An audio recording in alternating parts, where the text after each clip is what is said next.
Greetings, everyone. I guess we should say Happy New Year because this is the first time we're seeing all of you. Happy New Year. Uh, of course, I'm Gray Paladin, and my friend is. Darth Paradigm. So, we wanted to get together and just have a nice little chat and stream. One, we just wanted to hang out together, and two, we wanted to connect with all of you again for 2024. Kind of just wrap up what we did, what we saw, what went on in the Star Wars universe for 2023, and then what we can expect from our channels and from Star Wars going forward for 2024. Unfortunately, Paradigm is not feeling well, so I'm okay.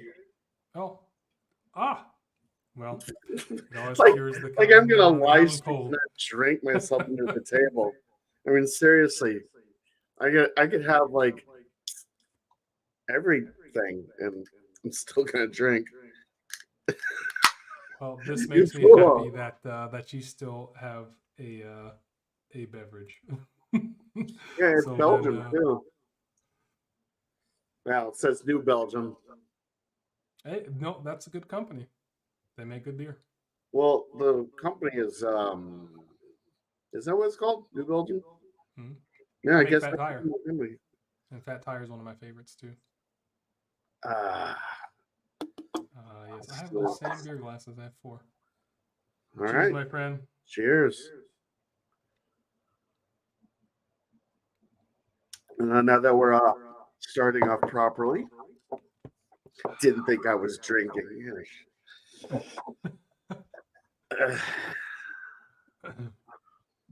So, Volt, interesting you bring that up because I just read today that it is possible that I'm still not getting my hopes up just yet, but season four, season four, is not off the table and it is still in discussion and possibly possible.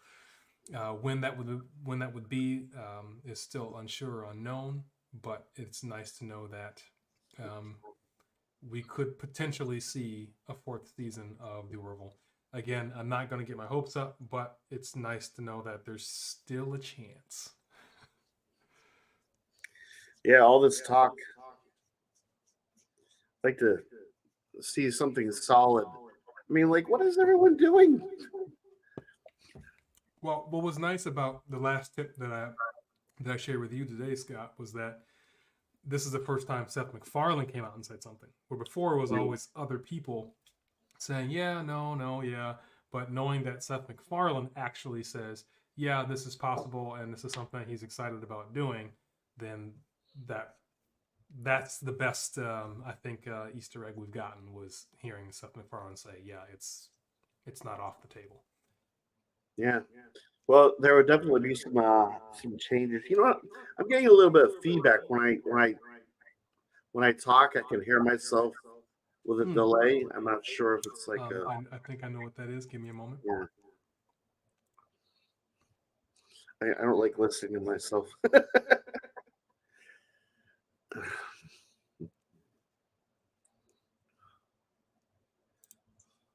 Okay, is that better? So let's give it a try. Oh, that's much better. So Okay. I'm thinking that like by the time they if they pull the trigger on something, um, they're gonna have to, as far as the writing goes, whatever they conceive of for a next season would probably likely take place years later, and there would be some cast changes and whatnot.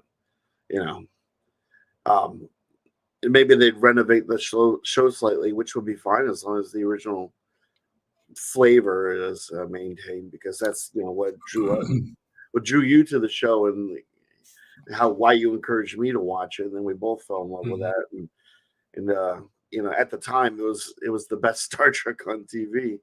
You know, uh, Well, yeah, I think it's also important because you're just saying change of cast and stuff.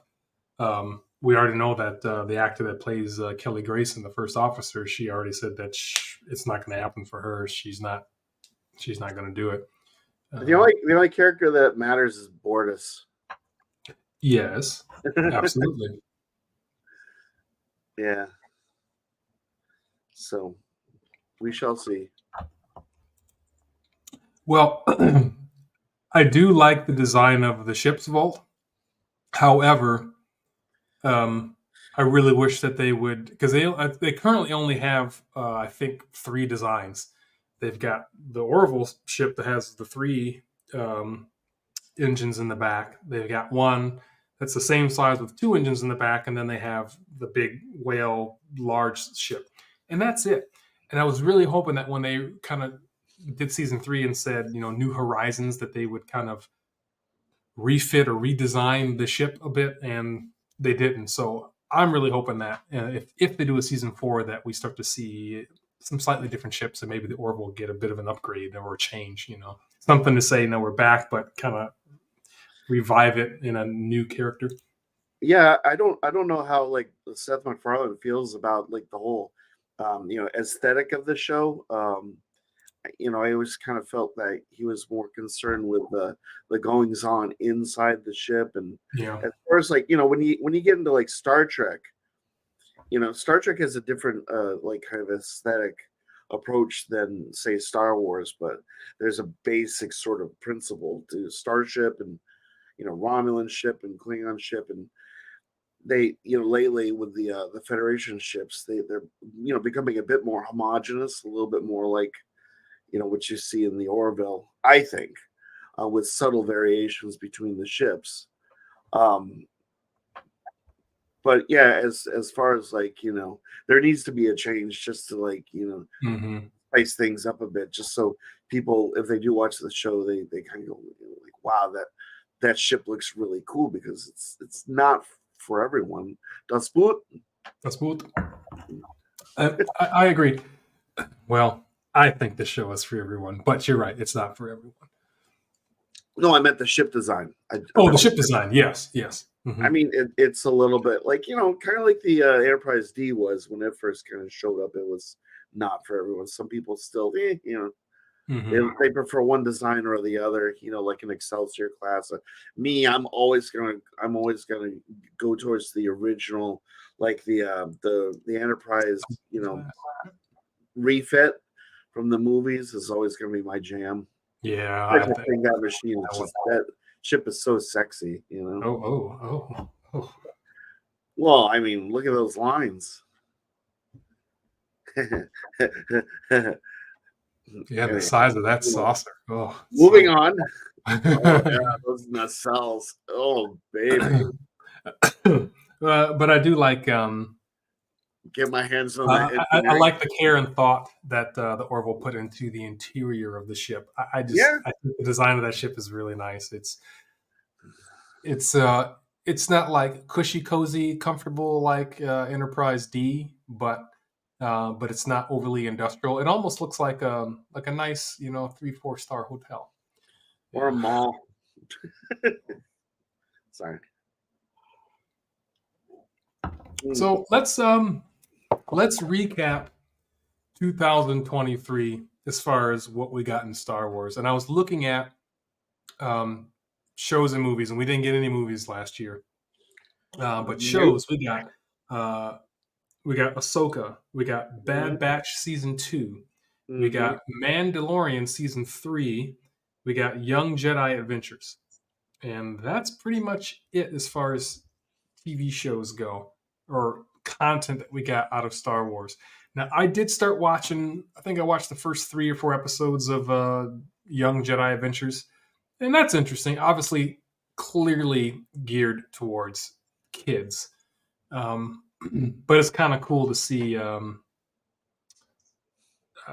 that perspective of the basically younglings, training and doing their thing, and it was kind of cool to see.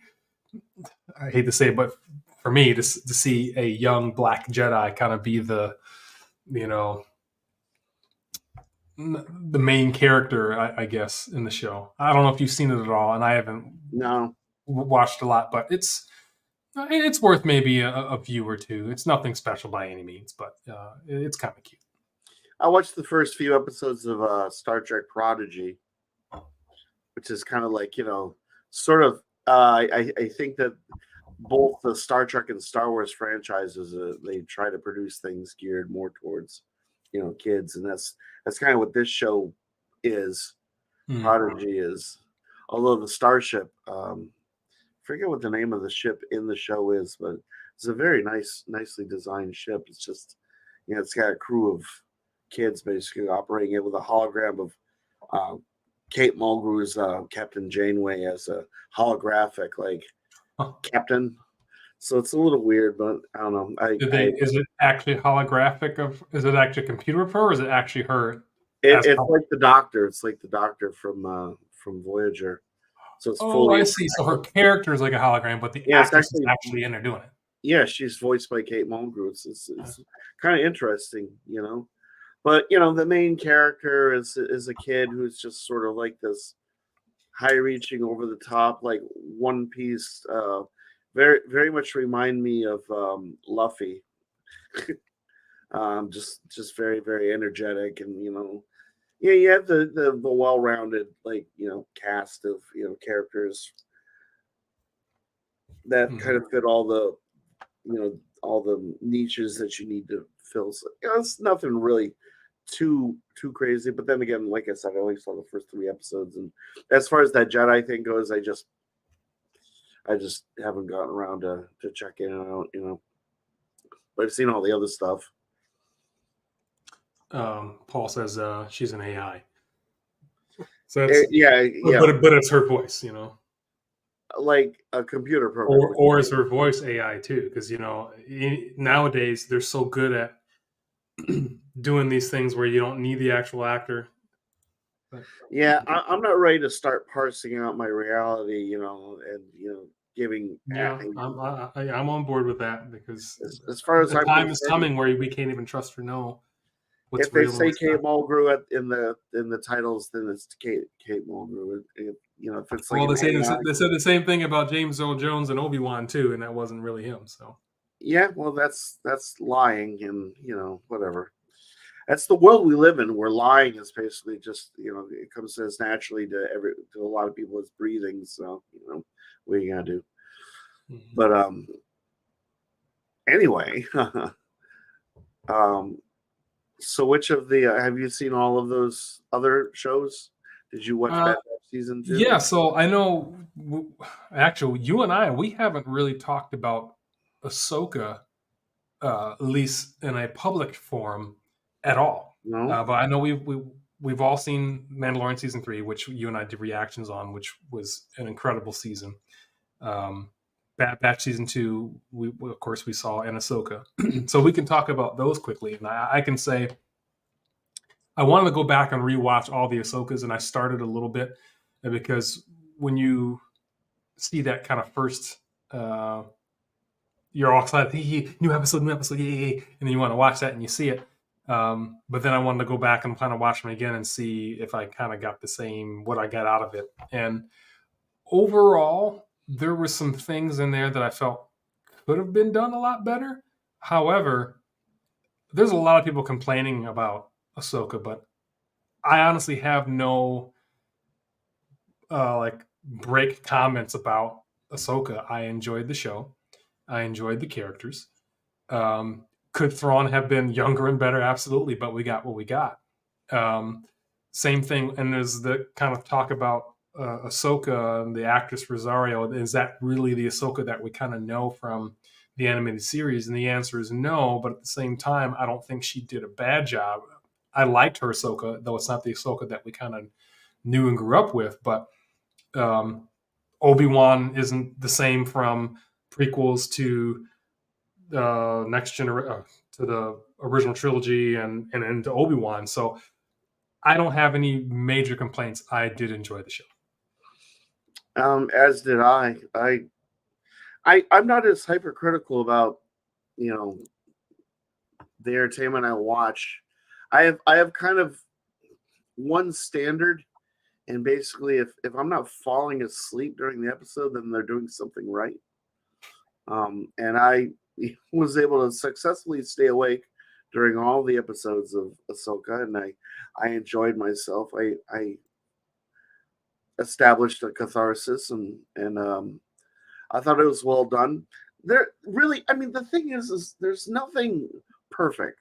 There's never going to be any television show which doesn't have like some issues that may or may not turn people off. But it's just sort of, I find that there's a culture out there of people that they almost watch it just hoping that they get triggered by things that they don't like this or they don't like that, and it really ruins the show for them. I don't know how you can allow yourself to be so There's a lot of naysayers out there simplistic, but I mean, who just want to play devil's advocate and want yeah, something to bitch about it, or essentially. which is like, I mean, I felt that Obi-Wan was really rushed and had a lot of flaws, Yeah. and I didn't enjoy that nearly as much as Ahsoka. I don't feel like Obi-Wan did the character service, nor did it. I mean, there were some moments that were really, really amazing, but for the most part, it just, I don't know, it felt forced and not really necessary. Yeah. Um, Well, but so I, Obi-Wan was the previous year. That was yeah, 2022. exactly. But with Obi-Wan, I think we all walked in there thinking, "Oh, you're McGregor. This is gonna be okay." And when I first watched it, I thought, "Oh, yeah, that's okay." And then I watched it again, and I think, yeah, this series really isn't that good. I mean, the Book of Boba Fett was the worst one, but Obi-Wan just didn't really do it for me. And I think it's kind of similar to like Bad Batch for me, where I wasn't. It's almost like a bait and switch. Obi-Wan, Obi-Wan, Obi-Wan. Great, we're going to learn about Obi-Wan. And then essentially it ended up being mostly about young Leia, which wasn't really that interesting in my opinion. And that young version of Leia didn't really make sense to me or match or line up with the adult Leia that we know. So I kind of felt like that was a bait and switch. I didn't really enjoy it that much. And it was a bit difficult. I understand what Obi-Wan went through, but it was difficult to see Obi-Wan not at his like, you know, strong Jedi master self. Um, I get it; it made sense, but it was kind of difficult to see. And you pair that with the Leia thing, and for me, I just wish that when they make these shows, that they do their research and they make sure that they're not leaving any loopholes. For instance, now we saw in Obi-Wan, Leia knows Obi-Wan quite well, but yet when we get to episode 4, the message she sends almost seems like they'd never met before. So, and even when they did meet, it was like, oh, I don't know this old man. So it just feels weird that they would do these things. If you're going to go back, you have to really make sure that you're careful with what is already existing, so that way it lines up. And I don't think they did that very well with Obi-Wan. Yeah, but my point in even bringing it up was the fact that even though it was a flawed product, you understand that there are some people out there that really enjoyed it and Mm-hmm. thought it was Yeah. phenomenal, and to shit all over that and just produce a video, like a 1 hour video about. I mean, I understand like the need to have a video that kind of points out all the flaws if you're doing it from the standpoint of love of the franchise. But I think that a lot of people they just attack things, for the sake of attacking things because they get some kind of perverse joy out of it. And some of that may have gone towards Ahsoka a little bit. But I mean, if your opinion is that you did not enjoy the show, then it's valid because that's your opinion. Just be decent about it. I enjoyed it. That doesn't mean that everyone else has to. Yeah, but I look at it this way. Even with the Book of Boba Fett, as terrible as it was, the fact that I just love Star Wars and the characters and the idea and the mythology so much that um, I almost don't care. Like I just enjoy learning about some of these characters and just seeing them come to life and just see what they do. It's just so cool to me. And just like Book of Boba Fett when we saw Trandoshans and all that stuff, like just seeing just all of that come to life but that reality of everything is just really cool to me. And even if the story sucks, even if the acting kind of sucks, just to see all that is just really cool to me. And so I still embrace it. You And still with find value in yeah, like yeah, it's a percentage thing. Like, you might think, like I when I think of Book of Boba Fett, there's some moments in that series that were, very much culturally relevant and sort of tickled me.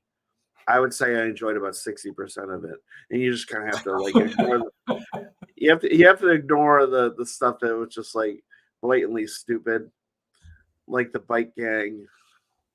I didn't even yeah. have an issue with the actors that played the characters. It was just sort of like, what are these Power Ranger characters doing in Star Wars? Why do Oh they yeah, look with so their stupid? scooters and the guy that was spinning around to shoot like that. None of that made any sense. Yeah, and I don't know. Well, If you're one if you're thing that I wish people were better with was when they watch these things.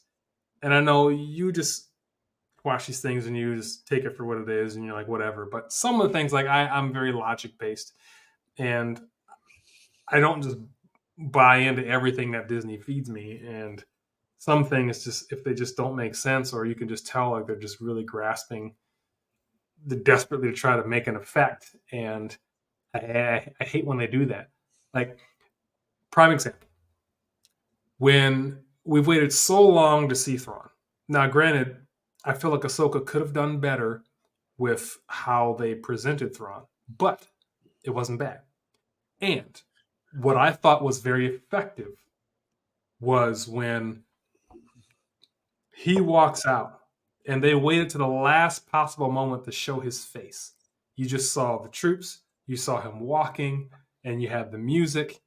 To me, that's effect. You don't need to throw it in my face for me to get it. And I feel like a lot of people need to be spoon fed stuff, or Disney feels like they have to just spoon feed you information.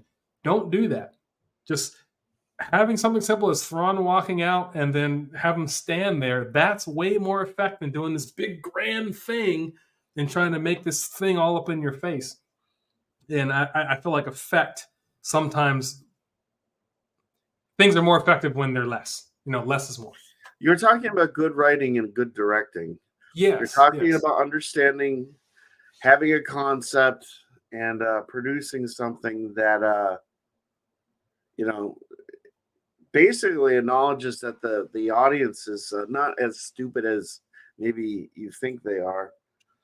Because for me, I do tend to find things that are a little bit more um, well written, from just from the standpoint of when you flesh out a character, you give them a backstory, and how what's causing the major pieces to interact with each other. And when you can have an antagonist and a protagonist be almost on equal measure, and it's just like there's a certain nuance and complexity to good writing. Like, okay, now I've got to bring up something that I've mentioned to you many times, but if anybody has seen Blue Eye Samurai, I'm not going to get into it, but if you've seen Blue Eye Samurai, you know what I'm talking about when it comes to good writing, because that's a story that could easily have just been completely butchered, and it was actually produced so masterfully, coupled with a real loving care put into the animation and a good loving care put into every single aspect of the show. And there are a lot of shows that are like that, and then there are shows where you feel like, I don't know, they just didn't hit on all cylinders. We get that a lot with things coming out of Disney lately, and I think it's a lack of respect. I really think that they just kind of look at us and think that we're sheeple, but I'm not one of these people that's just I'm just gonna drop in and not harp on it. Maybe we can move on to, like, talking about Bad Batch 2, Okay. Yeah. because So that I enjoyed immensely. I thought that was a very good season. And yeah. So overall, I was happy with Ahsoka, and there's some things that could have been done better. But I think of all the series, Ahsoka is probably my number 2. Mandalorian will be my number 1. Let's go shift gears to Bad Batch. So with Bad Batch, I will say the first season didn't get me. The first episode was amazing. You know, the opening was just like, wow, cool. But then, as we got further into the season, I thought I was going to be watching a show about a badass, essentially special forces clone team, and then ended up being about, you know, uh, what's her name, Omega, which I didn't feel like was really an interesting uh, thing to center on. But when we got to the second season last year, I thought the second season was much better. I really enjoyed the second season, and my favorite episode was when basically it was Crosshair's redemption, when he went to that snowy planet, and that Imperial officer was basically like completely prejudiced against all clones, and had no qualms with letting the clones that were there guarding that facility, letting them die. And then when Crosshair finally just took it to it and killed that officer, I just thought, man, that was such a moving episode. So I really liked the second season. Sorry, I'm trying to do a thing so I can. All I want to do is. So we already saw a trailer for the third season, which is coming out this year, but we'll get into that a little bit later. But someone sent me the trailer. It was Daywon Gray. He sent me the trailer, and I haven't watched it yet. As far as the second season goes, I appreciate when a main character bites the dust. Any show that's willing to do that, especially when it's a beloved character. I'm not sure if everyone's seen it. I don't really want to get too explicit and say who or what, but there was a certain degree of intensity. And what preceded it was kind of like it was almost like lighthearted, seeing the Bad Batch kind of in a situation where maybe they've found a place where they can hang their hat and I got an Equalizer 3 kind of vibe, if anybody's seen that movie, which was also excellent. I like the direction that it went, and I think season 3 is going to be bonkers. Yeah. If I can pull up that trailer, I might play that when we. That would be cool. I don't know if that would demonetize anything, but but it's a live stream. I'm all about the content and getting something out there for viewers to see and enjoy. And if it doesn't make money, it's only cents on the dot. Anyway, that's never a concern for me. So if I can pull it up, we might watch it later when we start getting to 2024. But before we move on, I do want to address Artique here, when he said he was disappointed by Ahsoka's choreography. Now, I've seen a couple of videos on YouTube of people complaining about this too. But I don't know, Scott, you and I actually kind of had this conversation. I just want to say I disagree with him completely. Completely, me too. See, when I watch the saber fights in Ahsoka, to me, they're much more realistic because it actually looks like and feels like an actual sword fight or battle. Now, I get it. They're Jedi. You do all this mystical extra stuff. But I was not a fan of like the Obi-Wan Anakin duel in episode 3. I just thought it was ridiculous and it didn't really make any sense. But when I look at, let's say, like Baylan and Ahsoka fighting, to me that's a bit more realistic. And most, let's just get to it. Let's just get real here. And you, Scott, also being someone who understands Bushido and a little bit of sword play, sword duels and fights really, in reality, don't go that long.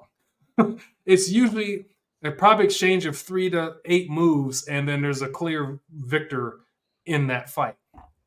And I just felt that when Balin and Ahsoka were fighting or dueling, it just seemed more realistic as to what you would actually do with a sword or a saber. And I think there was some actual sword um, experts who watched these and critiqued them and said that, yeah, this is actually kind of legit.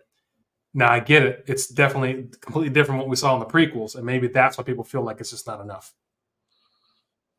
Yeah, well, I mean, that's the thing is the you know the Anakin and Obi-Wan's fight on Mustafar was ridiculous, Yeah, but but the thing way is too long. it's still you watch it and you're still entertained, but like when you understand the nature of combat, um, yeah, I mean the whole thing was, I mean it was just basically the whole point of that fight was you've got two Jedi at the top of their game and they're top of their like um, they're top of their abilities, just trying to get an edge on one another, and then the fight ends with basically like Obi-Wan getting the high ground, and that's the end of the fight. I mean, who had the high ground at what point during every moment in that ridiculous fight? I mean, Yeah. when they're on a thing sticking out of lava and it's like a tower and like yeah, I think someone had an advantage with a high point. It's whatever. I'm not trying to shit on it. It's just sort of like um martial combat is sort of like it has been lacking in the whole presentation for a long time, and they try to add a little bit of that to the fights. And I felt like when I was watching, you think of Ahsoka as just the most badass lightsaber combatant. Yeah, and Yes, yeah. Oh, I almost said Inky. I'm sorry, Mickey. yeah, Wow, sorry. no, it's okay. Um, you really got a sense in that fight that Balin just is so skilled that the strength and the power and his Mhm. technique was really present in But that they fight. also showed how exhausting it is to fight too. Like there's moments where Balin looks tired, Yeah, and same thing with Ahsoka, which I liked. So with I again, it goes back to like, what do you want? yeah, What so do you now want? I agree with Artik here because the Balin and Ahsoka fights were pretty good. Now the Shin Hati and um, Sabine fights, not so much. Because neither of them were really that skilled. Correct, and that's the other thing. We have two masters fighting who have And been two in a war, novices, and we have two. Well, we have one one novice and one one. apprentice who came from who knows what with Balin, and then Sabine, who was never really, you Yeah, know, a that was like duelist. So literally yeah, her that first should look real amateurish fight. because that's their skill. It's just like I that's the thing. I actually respected the fact that they gave those fights like it was like I play World of Tanks and like I felt like watching Balin and Ahsoka's fight was like a tier 10 battle, and watching Shin Hati and help me out, my brain's not working. Sabine. Sabine, yeah, Sabine fight was like tier 4, and Sabine was fighting at tier 2. It's just kind of like I respected their approach to that. You know, Now, so it is very clear when there are people who are just trying to hit the blade and then actually trying to strike the body. Um, but it's a very fine line because if you're trying to strike the body, your opponent is also going to block and protect their body, which may appear to be blade versus blade. Um, but I think what makes it very obvious is if I'm here trying to block you and you just keep hitting the same top part of my blade, what sense does that make? you change down to a little position where there is no blade, and then hopefully that person will come down and block that. So I definitely agree with you here, Artik, that I hate seeing duels where people are trying to hit the blade versus trying to hit the body, and the opponent is trying to block that their body being hit and then counterattacking or doing a parry. Yeah, I feel that way completely too. Well, I mean, that's why when you watch, like a video, like a fan made video trying to show lightsaber combat, and you have people that aren't experienced, they're trying to have a choreographed lightsaber fight, and they literally are just going. Yeah, yeah, yeah. And then you got, and that's really what it is right, left, hit and then the you same get someone slide. like Mike Starwalker, who like comes along and he's just like versed in all the forms and can do the choreography from every movie, and it's just like, and they do things, and you see the fluidity of the combat, and that's Mike Starwalker I subscribed to his channel long ago. I like his content, but what I like most about him is he does these cool lightsaber workouts, and I actually tried doing one of them once, and it actually is kind of a workout. It gets the heart rate up, and I actually did it with my wife Saskia, and we did it. It was during COVID. Actually, we went outside because we had nothing else to do because everything was shut down, and we were working on the blocks and doing all the hits and the different strikes and stuff. And it was cool. It was fun. We want to get back into it again.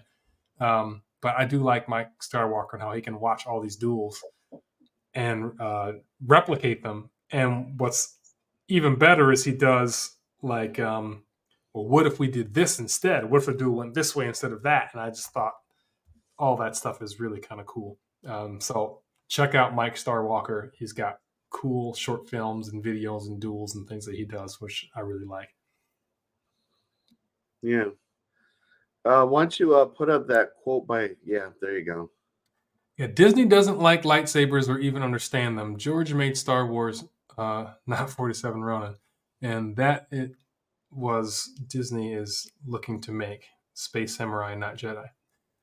So, one thing that I hate about Disney Star Wars is apparently being stabbed or sliced by a lightsaber no longer kills you. And that bothers me because we see Sabine, we see people getting stabbed with a lightsaber and the blade stays there, like Reva. Reva's a prime example. Vader had that saber in her body for like 5 minutes, it felt like, while he was talking the whole time. And you're telling me that she did not die? Now, we watched Qui-Gon in episode 1 stab his lightsaber into steel reinforced doors. And as he's holding that saber there, this metal is just melting outward. And yet, a human body, which is very fragile, can withstand a lightsaber just sitting in your body for a minute, and you still survive. This makes zero sense to me. And I don't know why Disney is not letting people just die from being hit by a saber. Yeah, it put that in the stupid column. It's just stupid. I mean, it's such an overused cliche. I don't even want to talk about it. It's like, every series has someone, getting like impaled, and then the next episode they're like, oh wow, hey, did you see that? I got impaled, but I'm fine. Whatever. Put me in a back to tank. I mean, it's just kind of like, it's just stupid. I don't have anything to say about it other than that. It's just overused. It's an overused cliche. They need to stop it. It's a bad writing gimmick. It's just bad writing. I just feel like figure something else out. If it was realistic in, let's say, I'm going to use this sequel trilogy. Finn, he gets Kylo goes up his back and slices his back with his lightsaber. That incapacitates him, knocks him out, and Finn is out for the count for several days, I'm assuming, because he was sitting in Bacta for a long time before he woke up. To me, that made a bit more sense. Kylo getting struck across his face, the scar wasn't enough to get his eye or anything, but it was enough to gouge him enough where you might need like stitches or something. That makes sense. But when you're getting stabbed and it's in your midsection, literally cooking and melting your insides, I'm sorry, you do not live. I don't care how much Bacta you're sitting in. No, you die. I Because we think saw Qui-Gon get stabbed very quickly by Darth Maul. It was like stab and then out. And then he was done. I think what they're relying on is the concept that when the blade goes in, it cauterizes the insides and just kind of creates like a little cave inside of them, and it's almost like the cauterization protects the organs that haven't been damaged or some You stupid shit can't like that. cauterize when you're still melting. I'm sorry. This is science fiction rules. This is science fiction logic. That we don't have a laser sword in the real world to like try on like a hunk of meat in a or some what do they call it with the they use for shooting into the gel. It's I forget what it's called, but I don't know. It's not like something that we can. It's unfalsifiable because it doesn't exist in the real world. So they make up the rules as they go along. Yeah, which is ridiculous. And that's the Yeah, thing. Like you it's have not to. logical. Never, and not only that, but like you'll have, I understand the whole Beskar. Not you can't cut a Beskar with a lightsaber because yeah, sure, it has some properties that makes it resistant. But then It's like like the everything vibranium else, of Star Wars. you can cut through certain things, you can't cut through other things. You see a lightsaber fight and you see someone going all ham and they're swinging the saber around and they're just like cutting people down and But it almost makes you think. It almost makes you wonder, like, why even bother carrying the weapon when you've got things that can defend against it and you can't die from it? Think about it, Scott. You've got stormtroopers wearing armor. They get shot once, they're dead. You got someone with a lightsaber who slices you up and runs through your body with a saber, and you don't die. So why even carry this weapon anymore? I I just feel like the way Star Wars is going now, they've taken lightsabers and made them less cool. The whole point, the reason why weapons are cool is because of their effectiveness of killing. And when you take that away, it's not a cool weapon anymore. and and and and what's the point? What's the point of the armor? I mean, if you at the end of what's the last of the was it the Last Jedi? No, it was what the hell was that last movie called? Of The Rise of Skywalker. Rise of Skywalker. What a dumb name. Anyway, Yeah, it's so stupid. I mean, I don't hate on those movies that much, but like that whole scene when they're in the Star Destroyer, and the stormtroopers are just coming at them left, right, and center, and it's like, and you see like they killed like 500 stormtroopers. I mean, why are they wearing the armor? Yeah, and that's why when you watch Get rid Golden of the Harvest armor. or the Family Guy version of Star Wars, he finally at one point one of the stormtroopers says, why do we wear this armor? It's useless. It's literally it's made out of cosplay material. It's not like They 3D printed their armor. Speaking of this, Le Jedi Arctique,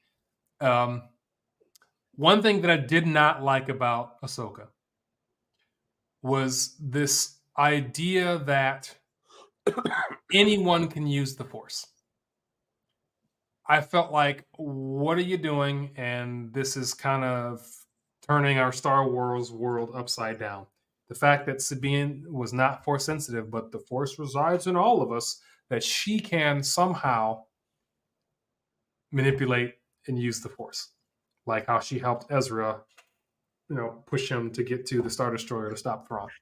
Ezra should have fallen like 10,000 feet to his death, and that would have been like, oh shit. His reaction when she was like, "I'll push you," and he was like, "The hell you are."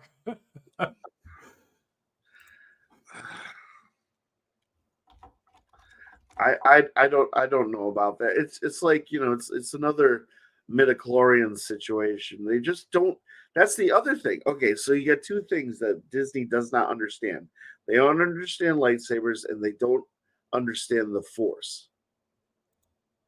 The basic concept of the Force is That's Old Republic stuff, Quinlan. it's just, the Force. We understand like what said, it is. they keep making up rules as they go. Yeah, it's just sort of like, well, okay. I mean, in a way, it stands to reason since the Force runs through everybody because it's the life force of the universe, which has a degree of sentience. But you have to have people with a certain attunement to it. They're born, and they just have that je ne sais quoi that allows them to really use the Force. And we've been resting on that, since 1977 when the first concept was introduced to us. Luke Skywalker, who was the son of Anakin Skywalker. Of course, we didn't know that at the time, but why does Luke have this penchant for the Force? Why did Rey have this penchant for the Force? Well, she was a Palpatine. Spoilers. And not a Skywalker. And so, she just sort of, you have this, it's almost like a lineage thing. It's like, passed down from father to son to daughter to blah, blah, blah. And, you just having everyone have access to it. Well, that kind of makes sense, but to be able to utilize it after a couple of weeks of training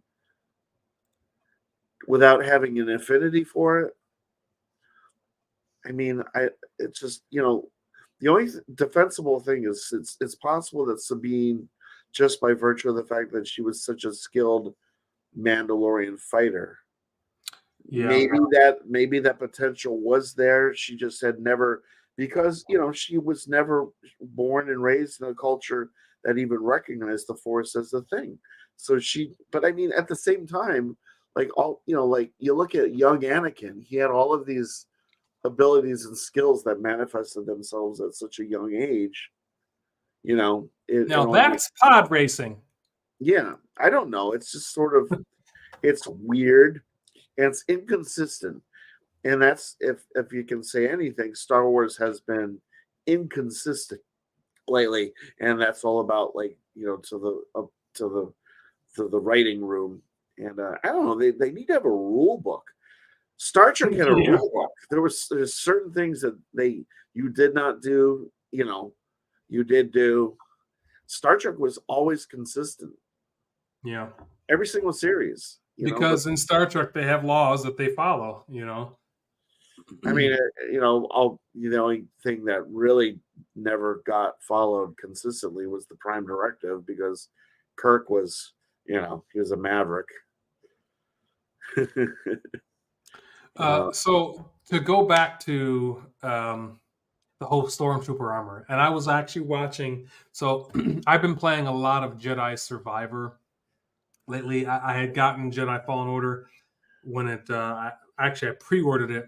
I played it once and I was like, okay, I'm not really into this game because I played so much Battlefront 2 that I didn't like the lightsaber combat in Fallen Order. Anyway, when Survivor came out, as you know, my wife wanted to get me the game, and I thought, oh, I haven't finished the first one. I can't start the second one without finishing the first one. So I spent a lot of time finishing Fallen Order, which was a great game.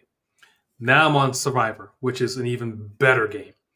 And there's some things in Survivor that I wanted to double check when I watched Obi-Wan. They referenced some stuff in Obi-Wan and also some stuff in there and Rogue One, because they were on Jeddah in Survivor.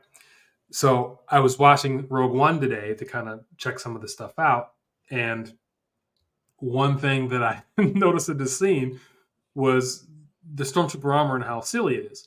Now, what I did like about Rogue One is whenever they were hitting with melee weapons, you would see the armor kind of shatter and break and pieces flying off. I thought that was good that they did that because you didn't really see that in any of the other Star Wars.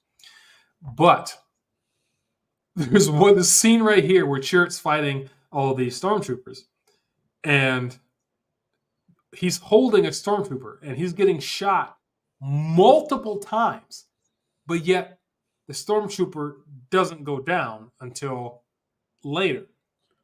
But then there's sometimes a single shot would kill a stormtrooper. So I'm really having a hard time understanding how the stormtrooper armor works, why they even wear it, because it seems useless. So anyway, here it goes. Oh, over here.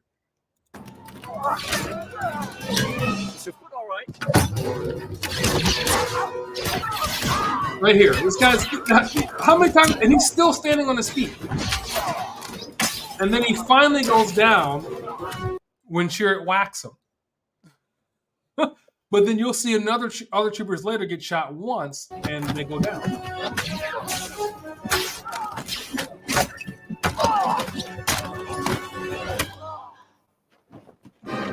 Here, one shot. One shot each, they're all done. Yeah. You know what that reminds me of? Every movie where the guy gets like, stabbed or he gets like hit with a shotgun or something like that, and then he falls and he's going all the way down. It's like, no, you dead already, boy. Yeah. You got like stabbed. Wolverine stabbed you, and then you fell, and then you're like screaming on the way down. It's just sort of like. Let's also add, how incompetent they keep making these scenes. So I happen to like Rogue One. That's actually one of my favorite Star Wars movies. I think it's a good movie. But why, the whole point of having a projectile weapon is to have the advantage of range. So if I have a blaster, why would I run up to the guy with a weapon that can make physical contact with me and then try to shoot him? It would, to me, with this guy, if he's swinging his staff around, beat me up, and you've got multiple guys with guns, you get back with your gun. And you just shoot the guy swinging away who can't hit anything because he has no range. Yeah. But whatever. I mean, if they've had any kind of training also, why don't you shoot you? No. Why don't you aim around the guy that's being held by the guy you're trying to shoot? I mean, you're not going to hit him, maybe, but maybe you will if you're not like shooting directly center mass on the guy that he's holding. Like I can understand if like, oh shit, he got my guy, and you're like, and you just open. Well, I mean, that's pretty. What a teammate! Like, oh, he's holding. Why did you do that? It's like try to shoot around him. Do like, and he was surrounded. So why didn't they just shoot him in the back? I mean, again, these things just don't make sense. Just like in Book of Boba Fett, when that scooter and not a biker gang, a scooter gang spins around to shoot. Scooter gang. Yeah, I mean we're just pissing ourselves off. Everything we've been talking about is just like, what the fuck? I just like marksmanship in Star Wars is always. I mean, it's like a plot device. I mean. Watch this one, and I love it. They add whoever did this added the Anakin. I'll try spinning. That's a good trick.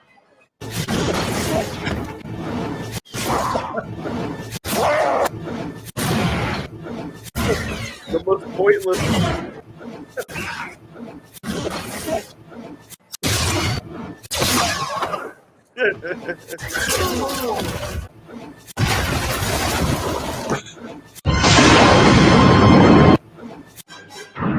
Wizard. What was that, like a 2.5? The 2.5 spin?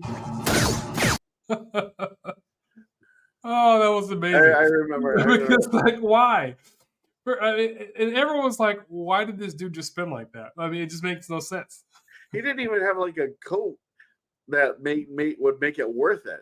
Like it's like you're not Kate Beckinsale in a vampire movie. You know, it's just it doesn't look cool for a random dude with a blaster to do that. And it's like just the tiniest swoosh. And you know, the thing is I'll try the spinning. director That's probably pretty great. told him to do that, and he was like, "Really? There's no Oh, way I can make this look cool." yeah. Yeah. Again, I'm a very logic-based person, and none of that made sense. There's no logic behind that whatsoever. I man, So, yeah, I mean, we're in the same boat on this. But again, like we were both saying before, Scott, just having something that's reality-based and telling a story, it's still enjoyable for me to watch and enjoy. So like Andor, that was 2022 as well. But I heard some of my friends say, well, there's no Jedi in this. What's the point of watching Andor? And I thought that at first too. But exactly. for me, I enjoy seeing and learning different aspects of the Empire because we always talk about how evil and terrible the Empire is, but we didn't, especially when you look at the original trilogy, we didn't really see all the terrible stuff they did and how Yeah. they operated and how they're actually able to do all the stuff they did. So for me, watching stuff like Andor was nice. Watching Mandalorian season 3 when we see Coruscant and the program that they had to get Imperials, into the New Republic. I like watching stuff like that to kind of see the political side of things, kind of see what happened in the background works. I love Jedi, I love the Force, all that stuff, but for me, I still find value in the other parts that don't involve Jedi. See what Andor addressed is that the Jedi have been exterminated. They are 99.9% extinct. What remains is either like little kids right now, or like like an old guy and hiding on a planet, or like a like little green guy hiding on another planet. And as far as we know, that's it. So we're not going to see them. They are not going to be around. And what's left is this dystopian nightmare as created by the Empire, and that show dealt with that. It's dark times of the Empire, right? Yeah, yeah, So it's not going to be a mondo jovial, like hipster cool world to live in. It's going to be dark. You're going to feel repressed. That show really nailed it. I mean, it was just like, and it didn't make the Empire out to be like these stereotypical goons. They weren't nearly as useless as the First Order. They were a little bit more, you get to see the side of the Empire where they're actually having meetings, talking how they're going to deal with these insurrections and their fact finding missions, and you get to see it. It's very much like like Torah. You get to see what the Japanese are doing. You get to see what the Americans are doing. And yeah. it's I very enjoy similar. those meetings I and mean, those inner workings. think about how the Americans handled all the information that was coming their way prior to the attack on Pearl Harbor, and it really like this new republic, pitiful, and you kind of get that same vibe. I think that show really kind of touched upon an aspect of Star Wars that just there's a certain innate logic to all of that. Like going back to like when Andor and Gollum are in the they're in there making parts for like the what was it, the dish on the Death Star. Yeah, it was looking at Ray on the Death Star. Yeah, That's really cool. That's so subtle. They're like putting these stupid things together for like 3 episodes before they finally have their revolution, and you're like, what are you building? And then and you this look is at the something that I field, thought was really cool that's about Andor too. cool. Is that entire season we saw them building this stuff, and in the beginning you wonder what are they making, but then as you go through, you just stop thinking about it. You don't care anymore, and then the last episode, essentially like in the credits, like that teaser, finally reveals what Yeah, they were. And it's and almost It's wow. I thought that was very cool and very moving. And you feel the same way about these things that they're building this as the characters. At the beginning, you're kind of interested, and then you kind of just become sort of like a thing that they're doing. When you draw And something out long enough, you just stop thinking about it, yeah, and they waited just long enough for us to forget about it to reveal it and be like, "Oh, right," you know. and then that woman giving her speech in the city there, leading to like the big revolt and like Yeah, and that then was cool the too. main characters like I really like that loser guy who was like working this office job and eating cereal with his mother and Oh yeah.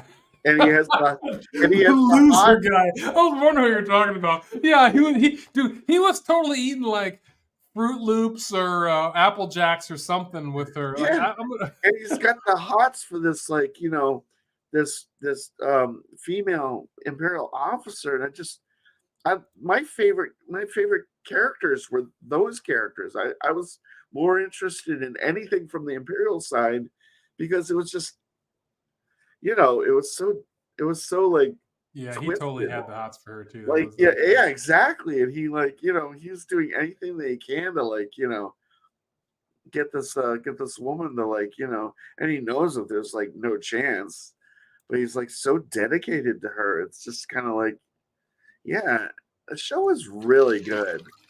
There you go. Blue milk. Blue milk. By the time you remember to sit up straight, it's too late. And his You mother might is as well wear a sign that says, I promise to disappoint you. he just kept eating that cereal. Any civilized being knows an open I invitation love is his no mother. invitation at all. My assumption is you have no prospects for the future. That's fair. Yeah, that was great. Blue milk and cereal. We hadn't seen that before, and it was so tied into Rogue One. Had the same darkness to it. That's what made Rogue One so good was just the hopelessness of it. Yeah. Oh, shit. But yeah, I did like Andor, and I'm actually looking forward to another season. So still wrapping up 2023. We covered Ahsoka. We covered Bad Batch briefly. The next thing is Mandalorian season 3. Now, this one, I think of all the series, Mandalorian was by far the best one. And because Book of Boba Fett sucked so much, they had to bring the Mandalorian in there to kind of help save that show.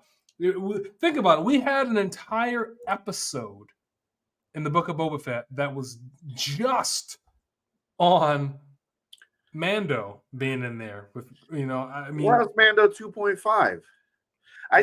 saw a video where someone was like hadn't seen Book of Boba Fett. No, it wasn't. It was like a comment somewhere, and they were watching Mando season 2 to Mando season 3, and they were like, "How is like the last he saw was Grogu going off with Luke, and then all of a sudden season 3 they're together again." He didn't understand that. It's just sort of like that's because you you gotta missed watch both Book to of see Boba that. Fett.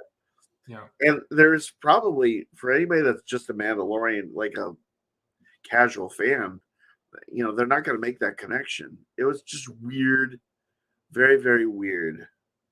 And that's the only thing that really kind of. I mean, I like the part where I liked where bye. I liked where what am I trying to say? Gosh, where Boba Fett's being trained by the Sand People. All right. The Tuscans, yeah. Yeah, the Tuscans. And all that stuff with the Tuscans, that was pretty freaking awesome. Now that was very much a Dances with Wolves moment with all of that. Or the Last Samurai, if you will. Yeah, and I know there were some. Yeah, probably more the Last Samurai. And I know there were some people complaining about that too. But the thing we have to realize is that what one might consider, it's easy to call someone a savage when you don't understand their culture or what they do or why they do what they do. Again, Native Americans were considered savages, but they weren't. That was their land that Europeans came and encroached on and then eventually became Americans. And now they were the huge threat. And we found that Native Americans were very respectful of the land. They were very highly intelligent. They just didn't have the resources and that technology like the Europeans did. And this is what we're seeing with the Tuscans. And I actually did enjoy that whole Boba Fett Tuscan thing that happened there. What I don't really care for is how Boba Fett's now this, he's basically Robin Hood or whatever, doing good for people. That just always felt kind of weird, But and Cad Bane nailed it. He's like, you're a killer. You've always been a killer. Why are you acting like this hero now when you're clearly the villain? You've always been the villain. What are you doing? But I did like the Tusken Raider stuff in Boba Fett. Yeah. I have spoken. Houdini! I just combined like 3 different. Okay. All right, so getting to Mandalorian season 3, the whole loophole thing at the end of the season with the Darksaber. Mm-hmm. How Mando loses, how Din Djarin loses the Darksaber to Bo-Katan, kind of like the sort of like indirect loophole through that creature, and it makes you wonder why he didn't say that sooner. But I think he waited for the opportune time to be able to present that to. He had that in his belt. I think there was some merit to it, and people that were getting so upset about the whole combat thing, and like, you realize that you're the same people that were complaining about like the combat thing, having to like win the saber. They were making up excuses, and then so finally you get like a legitimate loophole, and so now that's upsetting you. It's just sort of like, you can't win. Yeah, honestly, Star Wars fans are really the worst. They are. Like I don't. It does seem that way. I mean, I don't know. Like pearl clutching sociopaths, but I'm like, I mean, whatever. I mean, but with season 3, granted all the seasons were great, but I especially liked season 3. Honestly, I think 2023 was a good year for Star Wars. Between Bad Batch season 2, Mandalorian season 3, which was great, and and part of me still doesn't want to believe that Moff Gideon is dead. I don't think he is. I do not think he is. I think that what died there was just another clone. I think Moff Gideon is way too tactical, and I think he's way too smart. Well, I just don't see it. 2 things what you just said there. One, I don't think he actually, what was standing there actually died. Because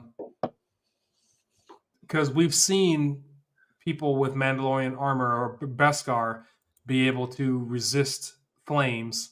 He still had a jetpack that was functioning. So that's one thing. I don't think what was standing there actually died. And 2, because you said you're talking about the clones and things, what Mando destroyed, was that all the clones that he had, or were those extras? Number 2, if you said he had clones, was what was standing there actually Moff Gideon, or was that one of the clones? I think the real Moff Gideon wouldn't put himself in that situation. No. Think about it. Think about it. When you look at it was the second season when Luke showed up. He was terrified of that the Jedi was showing up, and I was reading something about Moff Gideon. The reason why he's wearing that special chest armor is because he actually does need that because of his injuries, because he encountered the Jedi. So I almost feel like he wouldn't put himself in those situations again because he actually is fearful, and so he does the clones to basically do the work for him, so they can die instead of him. But I think that we'll find, in the next season that, like, he's alive and well and, doing just fine. Because you can't kill Giancarlo Esposito. He's that character is probably one of the best Imperial characters conceived in like the last 20 years. None of those First Order guys are worth like anything, Bunch of. But that's another thing I liked about season 3 was we got to see more of kind of how the Empire functioned and worked. And I liked seeing that whole the Shadow Council, all that, and them talking about Thrawn's return, all that and stuff, building up into Ahsoka. Like I just thought all of it was really well done in Mandalorian season 3. And I enjoyed seeing like the whole culture of the different aspects of Mandalorian culture, and then having them all kind of unite to retake Mandalore. And now that they're on Mandalore, that there's so much more potential for advancing the story. And I heard rumors that the character of Din Djarin is going to be diminished somewhat, and Bo-Katan is going to be more of the focus in that show. And I think maybe that might be the case, but I think now the Mandalorian can focus on other Mandalorians. Like you can have episodes with various and sundry characters. You don't have to have, because Pedro Pascal, maybe he wants to stick around. The guy's so much in demand. He's probably getting offers left, right, and center. Probably doesn't want to be like tied down to this one series that pays well. But then along comes like Sony, and they're and also a series that he can't show his face. And talked twice the whole time. Yeah, and so I don't know. So there's that. Yeah. I think Moff Gideon was, again, when we look at all of the Star Wars antagonists, Moff Gideon is one of the better ones because he was competent and he actually made smart decisions. Sometimes you lose because you were an idiot, and sometimes you lose just because the odds were against you. And he lost because the odds were against him. Yeah. He didn't lose because he made stupid decisions or he was an idiot or did something incompetent, And that's why I like Moff Gideon. And I hope that's not the last that we see of him, but it's we at least know that in another season that they will at least reference him, So go ahead. Yeah. So that's pretty much Star Wars 2023. Now, for us, 2023, I think I've seen my channel grow a little bit. I went from my subscribers only come in the double digits. For me, when I can go from 3750 to 3760, that's like, ooh, yay, great, But as far as my content goes, this last year I was very sporadic. I didn't really do a lot. I feel like previous years I was much more consistent and better with my content. And but I'm hoping in 24, I'm trying to not rebrand myself, but get more creative with things that I can present that doesn't require me to purchase a saber. Because as the economy goes and you said it, Scott, demand goes up, but our incomes don't match the increase of what's being taken from us. And so for me, that's why I wanted to shift a little bit more to cosplay. Because cosplay can be very expensive too. But yeah. I honestly probably more so than sabers. But what I've been doing is taking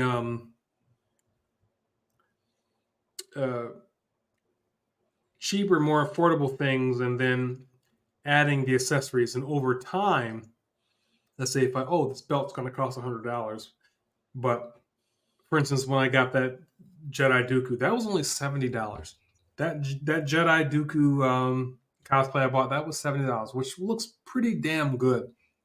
But the belt was terrible. But I can afford $100 for a belt, over time, and then I can create content with that, and then do something with it. Taking something with a saber, and when I say demo, like a demo, people don't really care about demos anymore so much, but being able to present things like what are accent slings. I did a video on that. Little stuff like that. Maybe I think comparison videos are good. That still has some worth and some value. Talking about the character and how that relates to the saber. Now, Scott, I know you were saying you were going to cut back on sabers and stuff going on next year, which totally makes sense because I'm doing the same thing. But you are in a very unique situation because you have so many sabers. You can rehash sabers and still present it as something new that most people can't do. You have so many, I mean, just a comparison video between two different companies of the same saber, you can do that. You can say, "Oh, I have all these saber trios. I think you've got like umpteen, not mirrors, but their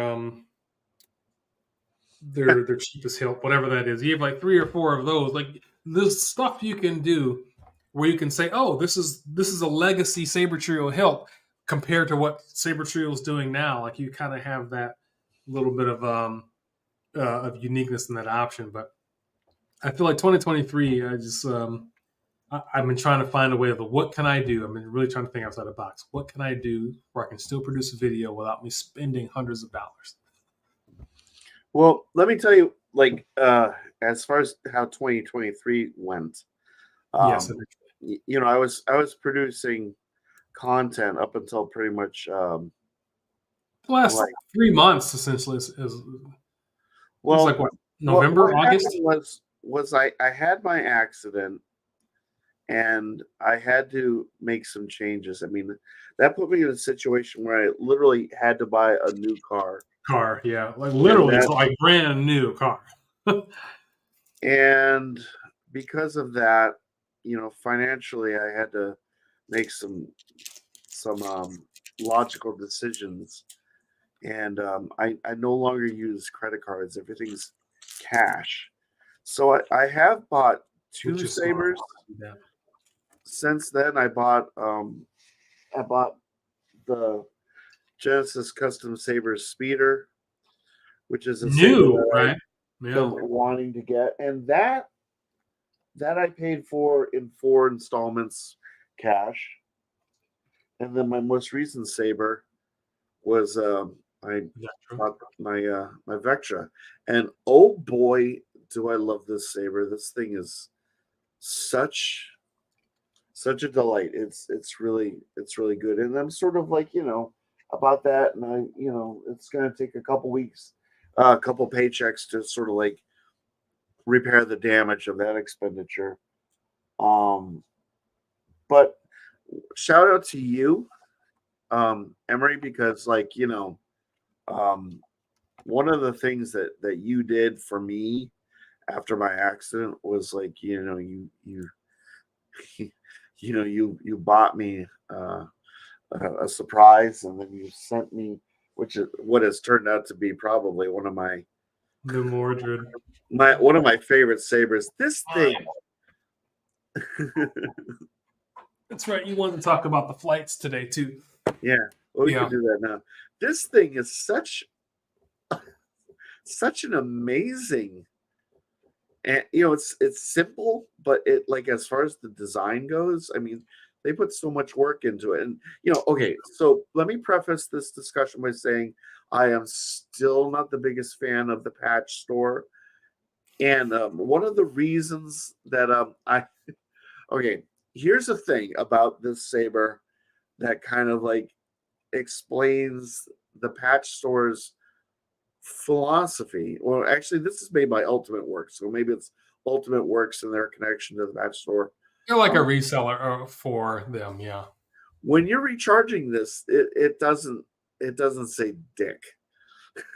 Yeah, I noticed It that does. too. It's just like you plug it in and you hope it's charging, because it doesn't tell you that it's charging. It doesn't tell you it's full. It doesn't give you any indicators. It's just you just plug it in for a few hours and cross your fingers and hope that you didn't do something horrible to it. But Yeah, I'll leave it in overnight and just hope that it's full when I get done. and it's the same for this. So this is the Mordred, and this, if you haven't picked one of these up, I think of it as a corn horn.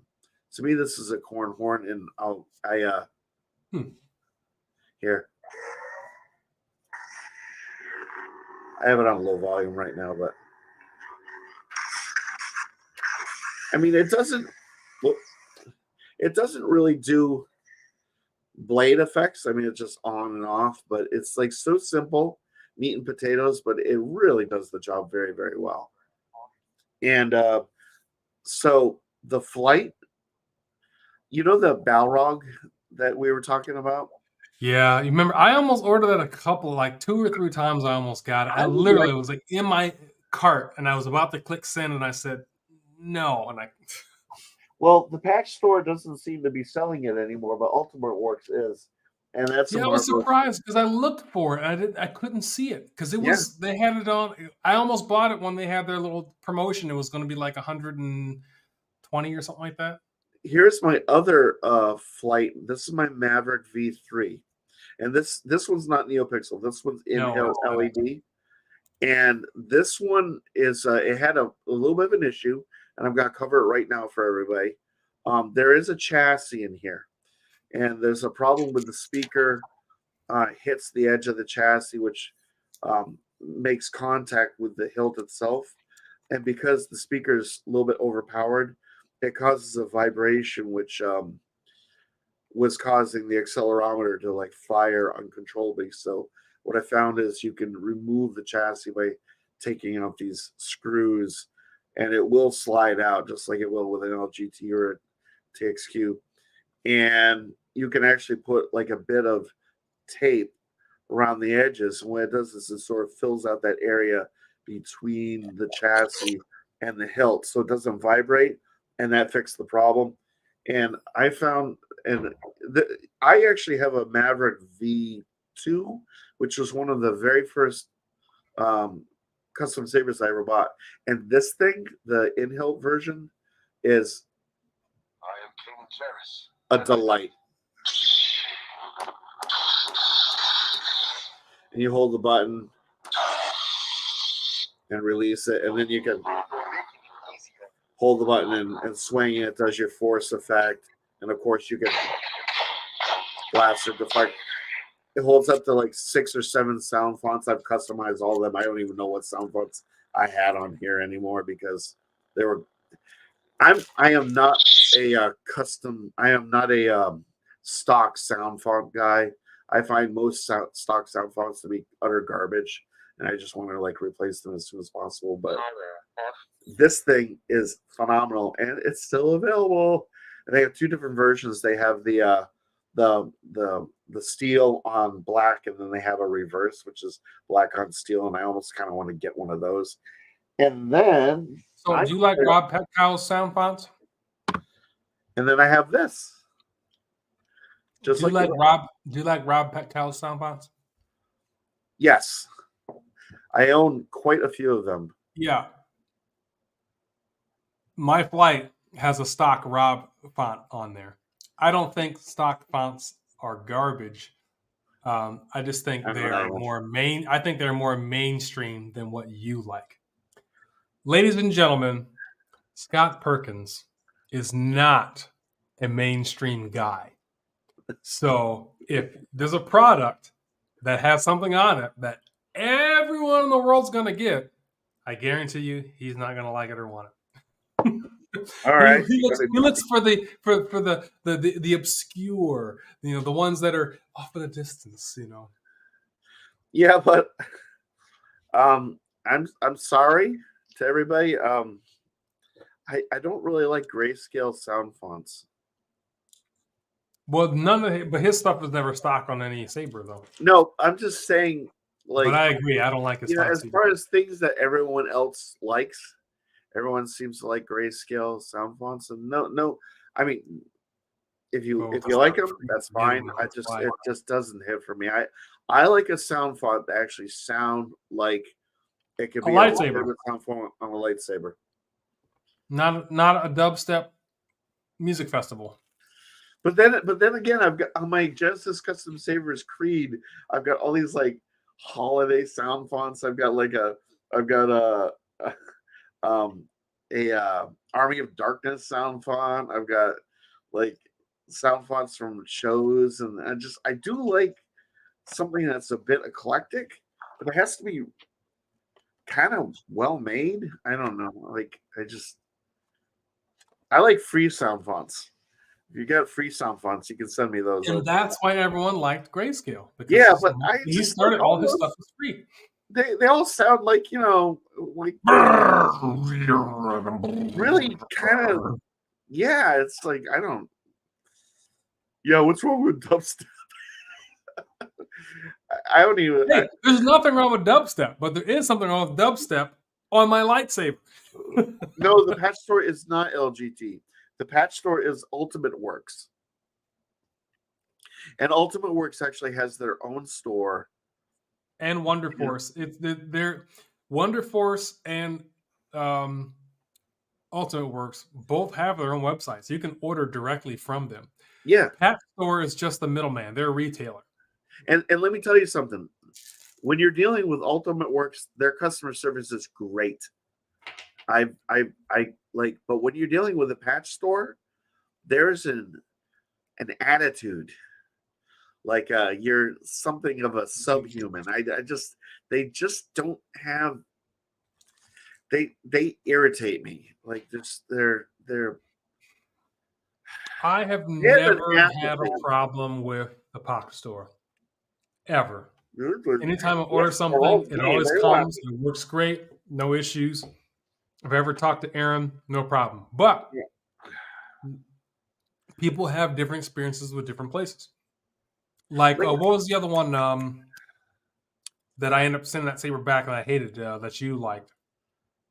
Aegis. Aegis, yeah. Aegis sabers. Now, for me, I said, doesn't work. This is terrible. But Scott has ordered like, what, 3 or 4 sabers from them and he had no problem. Yeah. The thing is with the patch store, it's just sort of, you know, it's just sort of, okay, their website. If you go to the patch store's website, It's they not have good. every saber that they've ever sold That's listed. been sold out for like a decade and it's still on the site. None of that makes sense to me. It's just Get like, rid of it. what is the point of like listing sabers that like is it like a legacy thing? Like literally the first two and a half pages are the only pages that work. Everything after that is just garbage that they don't sell anymore, or then that they'll never sell stuff that's been discontinued for like 3 years. I don't under and that's sort of like kind of sums up their approach to things. And I've just had instances where like I had a master queue that I bought from them, and like literally like 2 or 3 weeks after I bought the thing, the speaker blew out. And I was like, I bought the saber from you guys, and the speaker blew out. And is there a way I can get this dealt with? And they were just so completely disinterested in dealing with me and my problem. They basically told me that's impossible. You must have done something wrong. Yeah, I turned the saber on. I played around with it for like 5 minutes, and the speaker blew out. I didn't. It was set to the default volume that you set it to. It was like a Profi saber. Whatever. They didn't want to have anything to do with it. And I've had that's what my problems have been with them. It's just their apathy to your time.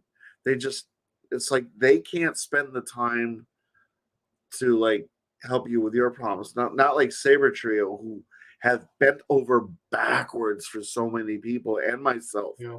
Saber Trio, I don't know why their attitude is so different.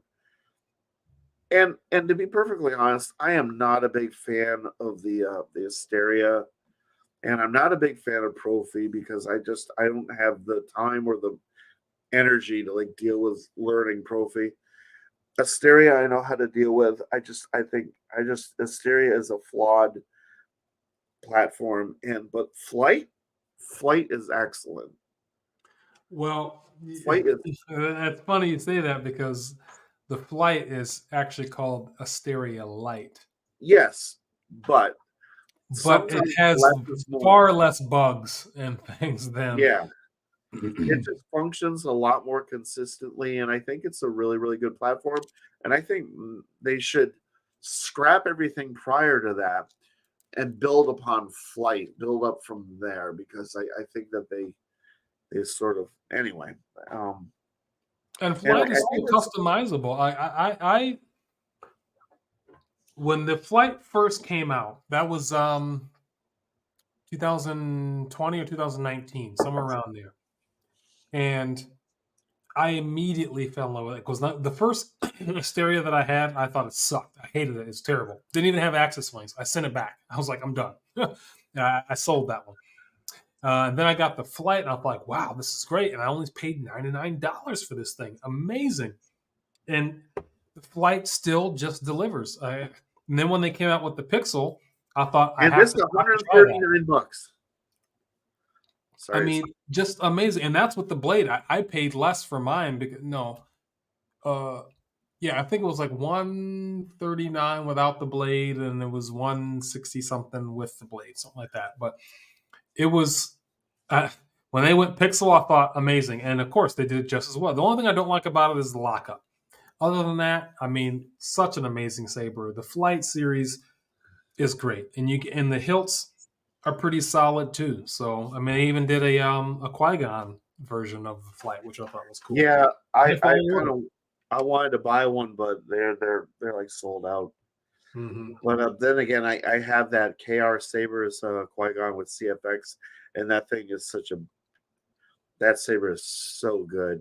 It's so well installed. So like I think I have enough Qui-Gons. Yeah, I think I you have do. enough Qui-Gons. Huh? So yeah, I think you do too. Plus, I was talking about sabers in 2023. So the last saber that you got was the not the speeder. It was the Vectra. yeah. Um, I got the last ones that I got were this one from AliExpress, and then just recently, actually, I unboxed it today, and that is the Keller and Beck saber. And I'm not going to show too much of it now because I'm having a video come out tomorrow of me unboxing and showing the saber. And I have to say, it's pretty amazing what LGT is doing now with their I thought you electronics. said it was Damien Saber. It is. It is. Is it still affiliated with LGT? Well, I mean, he was part of LGT, so they're kind of just both doing the same thing. So when I say LGT, it's kind of like the all-encompassing whole core thing that I'll do. But yeah, it's a Damien saber, and it's really really well done. And I don't think anyone else really offers the Keller and Beck hilt. I think him and one other company, and I don't know who, but it's really really nice. Yeah. Well, As far as sabers go, that's all I've gotten for 2023. So I wanted to say something about the Vectra that I find really kind of neat is on the inside here. This is sort of a ring, and it's kind of a clear plastic, and there's holes in here. And I had the blade I was using in here had a black base where the end is, with the connector. It was black. and when you insert that in here and you ignite it, you didn't get this effect. See how it illuminates? Hmm. Yeah, so you have to have like a white, what is that, like PCB or whatever it's called, and it causes here these little things to illuminate. Of course, this one came with a white backlit. And just the windows are phenomenal, but this is one of the most comfortable. This choke point is so awesome. This thing is just like, Just don't saber staff duel with it, or else Shannon will. what's that? Oh yeah. I said, just don't saber staff duel with it. Shannon already shows that doesn't work. So this is this sound font is I think it's like some kind of variation of a Gray Jedi sound font from I think it's Kit Bash Custom Sabers. I have like all of Kit Bash Custom Sabers sound fonts loaded on here, so it's kind of like just a thing I did for this, and no regrets buying this, no regrets whatsoever. And I'm not a saber staff guy, so I'm not going to end up breaking Yeah, this you're like good.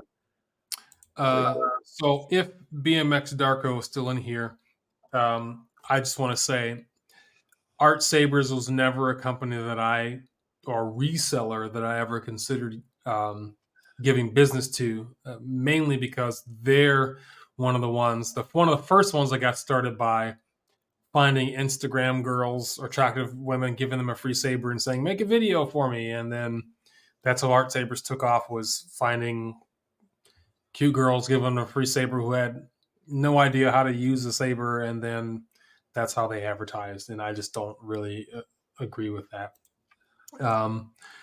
Paul, I'm not sure what you mean by what's happening with Golden Harvest. Golden Harvest is Golden Harvest, but your comment here is Xeno Bluetooth replacing Golden Harvest? Absolutely not. They're two totally different companies and products doing their thing. If you mean by replacing, I think a lot of people are going for the Xeno, and then now that it has the Bluetooth in there, it's a very, very popular core that's very much taken off, and a lot of people are going that route because it's more affordable than trying to get a saber with Golden Harvest or CFX or Profi or anything like that. So, is it replacing? No, but is it getting a lot of popularity? Absolutely. I want to address Volt's comment there. If you could put that up again. Yeah, that was this one that I had noticed. Also, is like I went because when I bought the Vectra, I paid a certain amount of money for it. It was a reasonable price. And then I went to price it out on the site, and it was only, I probably saved like $125. And I was looking at the prices for their hilts, and they seem to be a lot lower. And I think a lot of it has to do with, that's one of the things I wanted to talk about with Saber Trio. I think they're really, really getting into the customization, the power decoding, and the etching, because they're always offering a lot of ready to ship sabers, ready to RTS sabers that are really expensive. And that kind of, it's sort of like a marketing model that they've sort of adapted, which offsets, like Vader's Vault is sort of like the same kind of mold, where like they you'll have like a basic saber, which is unfortunately in Vader's Vault, even like a basic saber is usually rather expensive, but it's in the ballpark of what Saber Trio is charging now. And then if you want something a lot bougier, they'll load it up with like, when Saber Trio first came out, I thought that they were middle of the road. I mean, very basic hilts and middle of the road electronics, but it was all like industry standard stuff, and they were affordable. Then they really took off, and now I feel like Saber Trio, at one point, they became like almost elite, and they were so darn expensive to a point where I said, I'm never going to order another Saber Trio. But now that they have these options they got this new, they're changing their removable chassis, which now you can just buy one of those, get the hilts empty at a more affordable price, and start swapping things out, kind of like with these LGT cores and what the resellers are doing. So I think Saber Trio is reasonable again now with their new system, but there was a time where they were pretty cheap and a desired go-to, and they just got a lot of popularity, and I think just really took off with their pricing and whatnot. But yeah, they've definitely gotten bougie with. I feel like they acid etch more and better than any other company now, and the way that they're now using more anodizing and colors and stuff, I think it's great too. You can really customize their sabers the way you want them, probably more so than any other, full line company. Yeah, one of these days I'd like to get my hands on something like either, go to them direct and say, hey, let's work on a concept, and they'll work with you, and they'll give you something completely unique to yourself, which is really cool. It's almost kind of like just owning an ordinary saber trio is now no longer as cool as if you order and you own something customized by them. Yeah, But yeah. Build your own burger. interesting fact about their removable chassis. I saw a video, and the speaker itself actually kind of unscrews off of that. So if you have to replace the speaker, it's just a matter of unscrewing it, replace. I don't know. It's like a neat little system. Nice. That's what I like I about actually my first flight. It had that too. Pogo pin. my saber my Vader's Vault Sovereign has that same kind of unscrew it. It's sort of like a same sort of connecting system that you have for NeoPixel. And yeah. So here, Paul. Yes, technically, all of these soundboards have in-hill controls. Bluetooth is nothing new. I mean, Profi and CFX have been utilizing Bluetooth for years now, actually. It's just that now that the LGT, the Chinese manufactured cores, they have the Bluetooth built into the board now. So you can make adjustments in the hilt. You can tweak and do things more so with the Bluetooth without having to plug in anything. You can just do right from your phone. So this is a nice added feature that honestly Golden Harvest I think can do too. They don't have an app or anything, but you can connect Bluetooth to any of these soundboards. I mean, you can install it and connect to Bluetooth, but the Xeno boards have the Bluetooth built in, which is a really nice feature. I wanted to say to Paul that I think that TXQ I recently, well, I think one of the sabers that I bought last year was one of their inexpensive I forget what they call their system, but like one of the basic NeoPixel sabers, and Yeah, they've been improving, trying to keep up with LGT. it is really nice hilt. I mean the hilt itself is made very well. They have nice hilts. It's the electronics that I felt like they were a little behind. Like they didn't. I think they now have accent swings, but they were behind on that. LGT did it before TXQ did. Yeah. I don't know. A lot of these companies are coming along nicely, and Titan Gray has a Sovereign. I really, the Sovereign is an interesting saber. Yeah, SN. Oh, that's what it's called. But yeah, I love my Sovereign. SN SN Pixel. Yeah. My Sovereign is like really basic. It's just not. It's one of the less expensive models, and it's in LED, which kind of hits for me. I'm more of a. I tend to like in-hill LED. And I love that just as much as I love NeoPixel in like two completely different ways. I like the hilts too, and they're also more affordable. Yeah. One thing that TXQ kind of stands out with is they actually have. I only have one TXQ saber, and that's the Black Angel Crossguard, but they utilize a 2-button configuration, whereas most of the LGTs are just 1 button. However, they don't utilize the 2 buttons like you would on a CFX or Profi, where you have activation and auxiliary. usually it's just one button is on and off, and then the other button does everything else. And yeah, I mean, it's a good concept, a good idea, but I'm not as into the SN system as I am the LGT and everything else.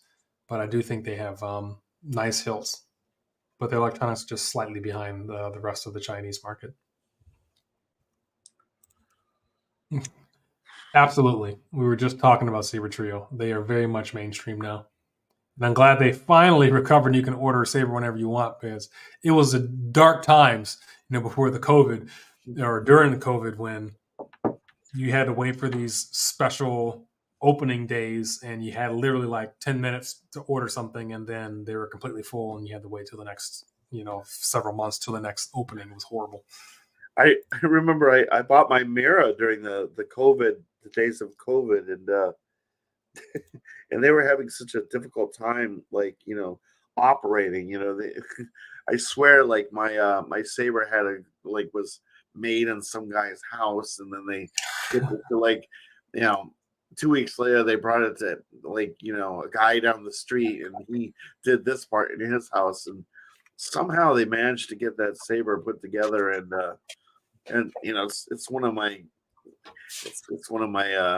my precious Sabers, but that's the one Saber from that time period that just, I mean, it took them a couple of years, I think, to make it, because they were really struggling, and getting parts and things were like really difficult, but somehow they did it, and the thing's phenomenal. It's really really well made, and I seem to be alone. How did that happen? Anybody have any questions for me specifically? Anything? Like literally anything? Come on, guys. Everyone's signing out. Greg, where'd you go? Yeah, my voice is starting to go a little bit. I don't know where he went. He didn't say anything. He just kind of left. How rude. What's everyone's favorite Saber brand out there? Saber company. What's everyone's favorite Saber company? Mine is Genesis Custom Sabers / Saber Trio. Like, straight up. RGBX lightsaber. Yeah. I like that. Where did you go?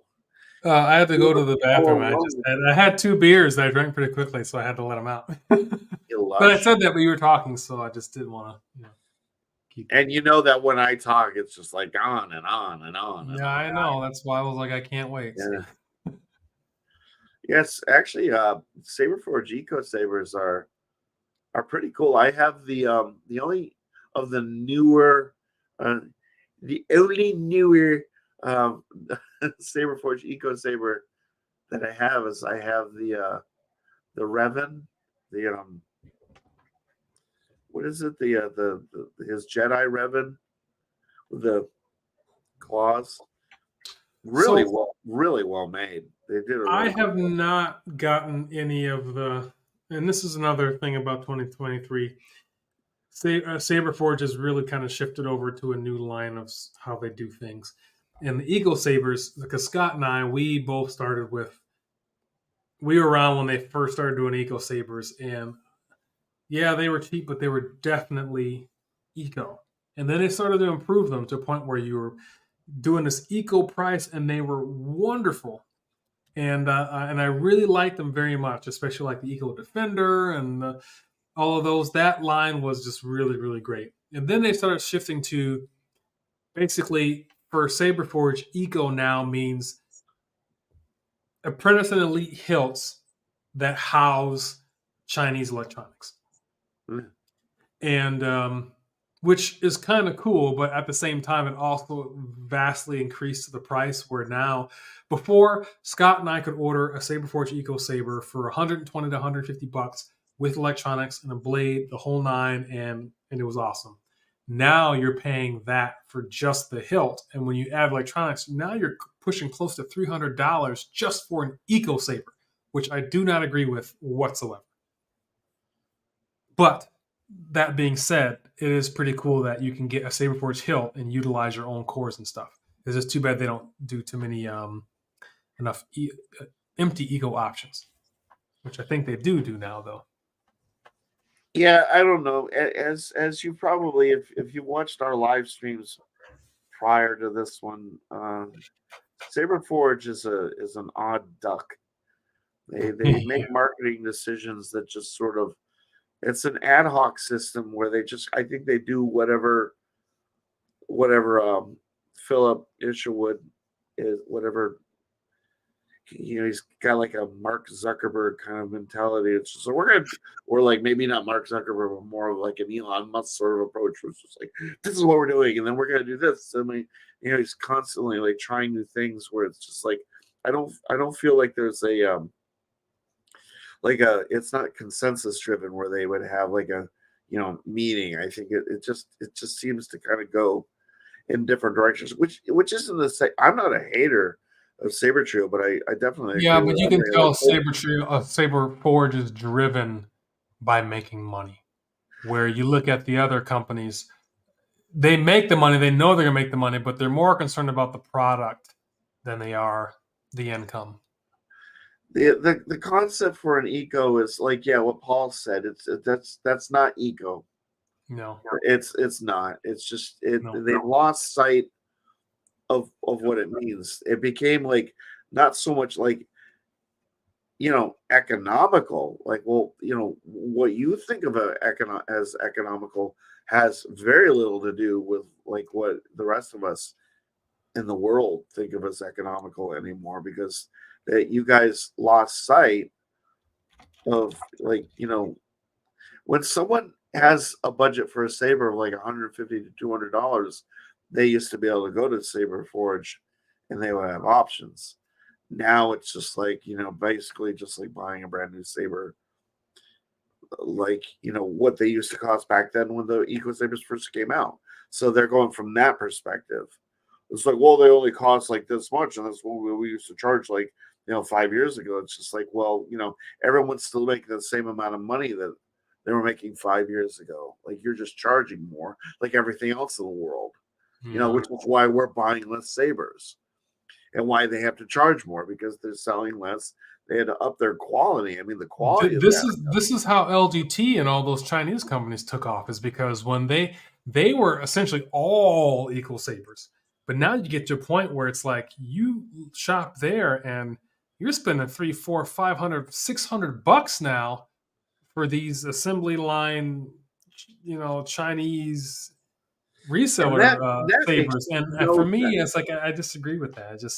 When you can buy a hilt from like one of many like SP sabers, or like any all have the same stuff. Yeah, and they produce these like amazing hilts, and they're like much more like Star Harbor sabers.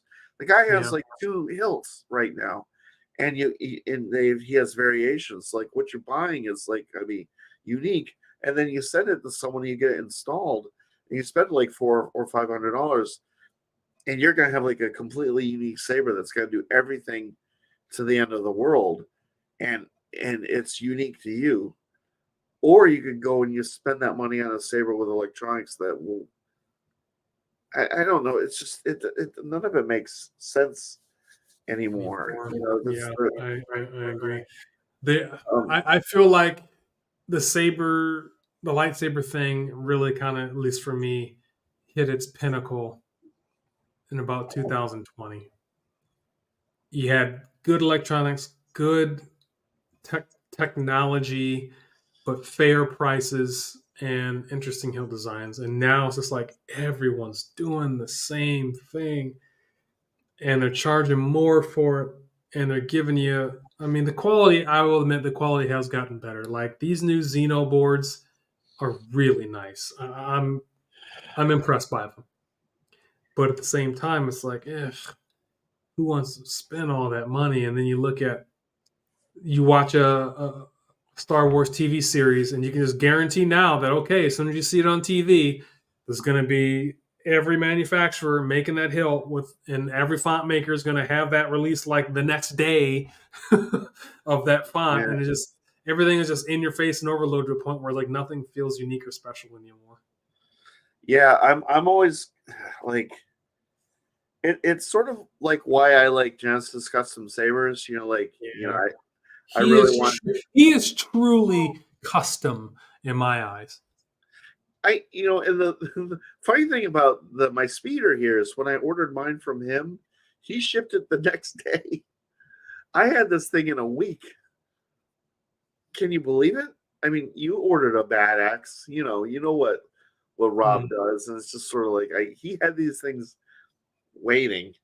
And the thing is this Well, is yeah, he's got a line of those things. That's why the bad axes, those runs were so limited because he can only produce so much at a time. But those, he's got stuff for that already lined up, ready yeah, to go. So and but it's just like there's rare companies like that, and then I don't have to worry about like anything that Rob installs. Rob from Justice Custom Sabers. I mean, I've got my Vectra.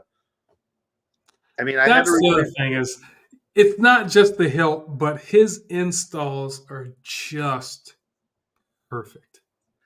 I mean, I had to replace the speaker on my Creed, which was kind of a bit of a chore because there was limited space. But I mean, it's easy enough to swap out a speaker, and who knows what the person that owned it, because I bought that second hand. But I bought my Vectra and my Bad Axe and my speeder direct from him. No issues, because I take care of my shit. Yeah. Other people are a little bit less inclined to. Yeah, Vire VHC, the variable hilt components. Yeah, it's kind of cool. But again, they're all LGD parts, so you're kind of limited to what you can do to piece together a saber. And I did do one, and I was pleased with my Vire VHC saber. But again, there's so many parts. Honestly, if you look on AliExpress, you can find way more parts for stuff than Vire will offer you. But it's a good shop though, and I do like what they do there at Vire. And they have a good attitude. They And do. It's a good guy it's a there. nice little niche for the layperson who's just like, Mom and pop shop. Yeah. I like how you can have them kind of whip up something for you, like a mystery saber, and you can pick all the different electronics. And my issue with them is, like, every time I've tried to go there and hodgepodge a saber together, they would always like not have one or two of the parts that I wanted to be out of stock. Uh-huh. And then I would go back and that part would be in stock, but then another one wouldn't. And it's sort of like, eventually I just kind of gave up. Yeah. You want to say something about what you just showed us? Because I'm teasing right now. Okay, we're just gonna like yeah, that's to get everyone to like watch this video. gotta watch the video. Yeah. If you want to find out what's what, yeah, I understand. Yeah. I actually Lost Sabers is nice too. They have really good hilts, but they're expensive. I just want to show this saber because, gosh, I get so many queries about this thing. Like at least once a month. Mark II weathered. This is a Mark I with a Nigon Electronic Corporation soundboard. I don't remember which one it is, but it's the one with this sound font. I just had someone trying to inquire about this. The alien one, yeah. Yeah. So the first saber that I ever wanted was the Bane, and I tried to order it and it was out of stock. And I just wanted a saber so bad, I just said screw it, and I ordered the Vanquish instead. And then, of course, thing handles like a dream. And a few weeks later, they got the Bane in stock again. But I just wanted to tell everyone that this sound font is not available. You can't get it anywhere. I can't distribute it because that would be wrong. And Shamim would come after me because he's the one that installed this. If everybody remembers Shamim from the days of old. Yeah, I tell you what, there's these folks in the community now probably had never even heard of him before. The I thing remember is he was like the saber guru in the day, that here, this is a thing that we should talk about the saber community and where it stands now, because it's kind of I think it's a shadow of its former self. Um, like you and I met in kind of the height of everything when when what's his name was still around. Can't think of his name right now. City of Sabers. Yeah, when Sidious was still around, he's the reason why I started my channel. Same here. Same here. And even like people that came after us, like I didn't always agree with the stuff that Zach was producing, you know. But there are a lot of people that I've seen that have come and gone. Darth Rage, he's still around, but he's mostly doing TikTok material, and he doesn't do lightsabers. He's Yeah, early cosplay. he did the Balin Skull video, and I was like, wow. And I commented on that when I said, wow, it's nice to see you do a full length saber video, because he doesn't do it. He is a cosplay guy now. That's what he Yeah, is. well, he never really was terribly into like lightsabers too much, and cosplay is definitely his niche. That was how he tried to get started, and then he found that his niche was the TikTok quick change cosplay thing, and it he's works for doing him. well for himself. Power to him, and he seems to enjoy what he's doing, and Yeah, that's kind of like what I would like to find, like, because I never really completed my discussion about like what I want for my channel. And kind of what I would like for my channel is, as you said, I do own a lot of sabers, so I have a lot of potential material. But my problem is just my job is so, it takes so much out of me. The work that I do is so exhausting, and it doesn't leave for much time to produce content. And I've found that, like, if I don't have the patience for all of the editing and I don't feel a need for, like, in a way, um there's like, I really like, if I'm going to produce content, it's going to be as simple as I can make it, as simple and down and dirty and easy as I can make it. And I'm emulating someone who's been in the YouTube community, not in lightsabers, but his name is Klaus Kellerman.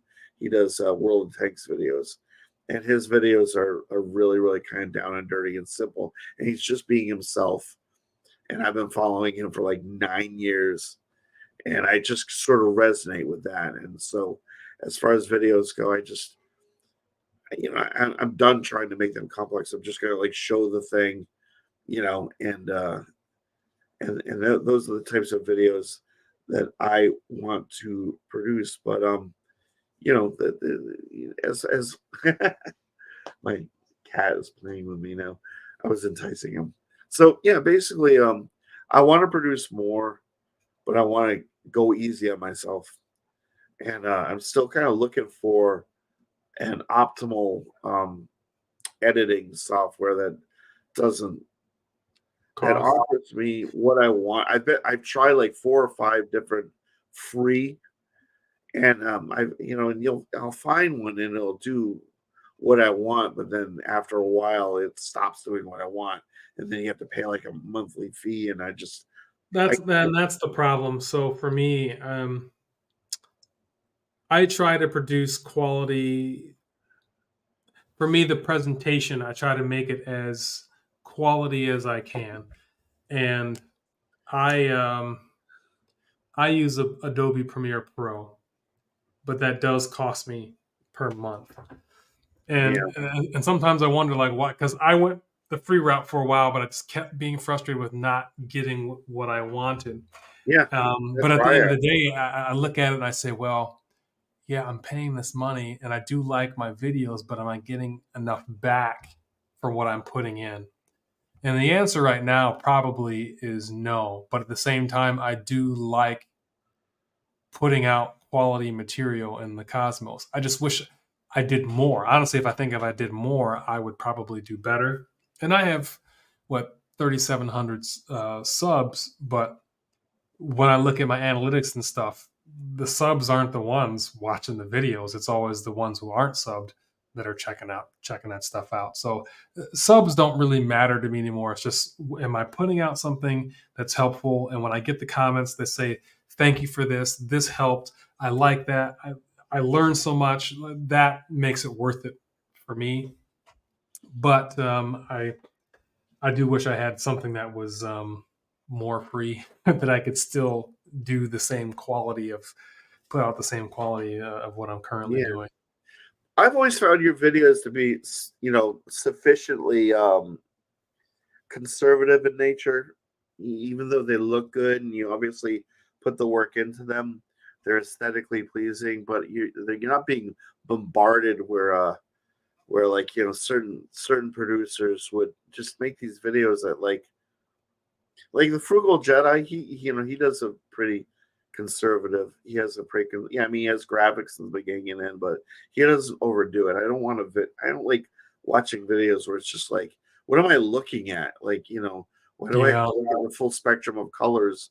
it's Because you're like, overload, or their energy level is just way too over the top that doesn't match what they're trying to present, and it comes off fake to me too. I just there's a lot of channels disagree. where I'm not into, you've obviously marketed yourself to like big name players, and so you're kind of like on the coattails of LGT or like whatever company, like whatever, like you work for Art Sabers now, and it's just sort of like, for my part, I completely want to be independent, but I wouldn't mind like if a company like Aegis Sabers came to me and said, hey, I'll give you a discount, you review my stuff. Like I would do that, because but it has to be, worth my time. And Yeah, I I think know, some people they embrace the relationship because of the free stuff or the discount. But for me, I'm not endorsing or connecting with anything that I don't believe in the product.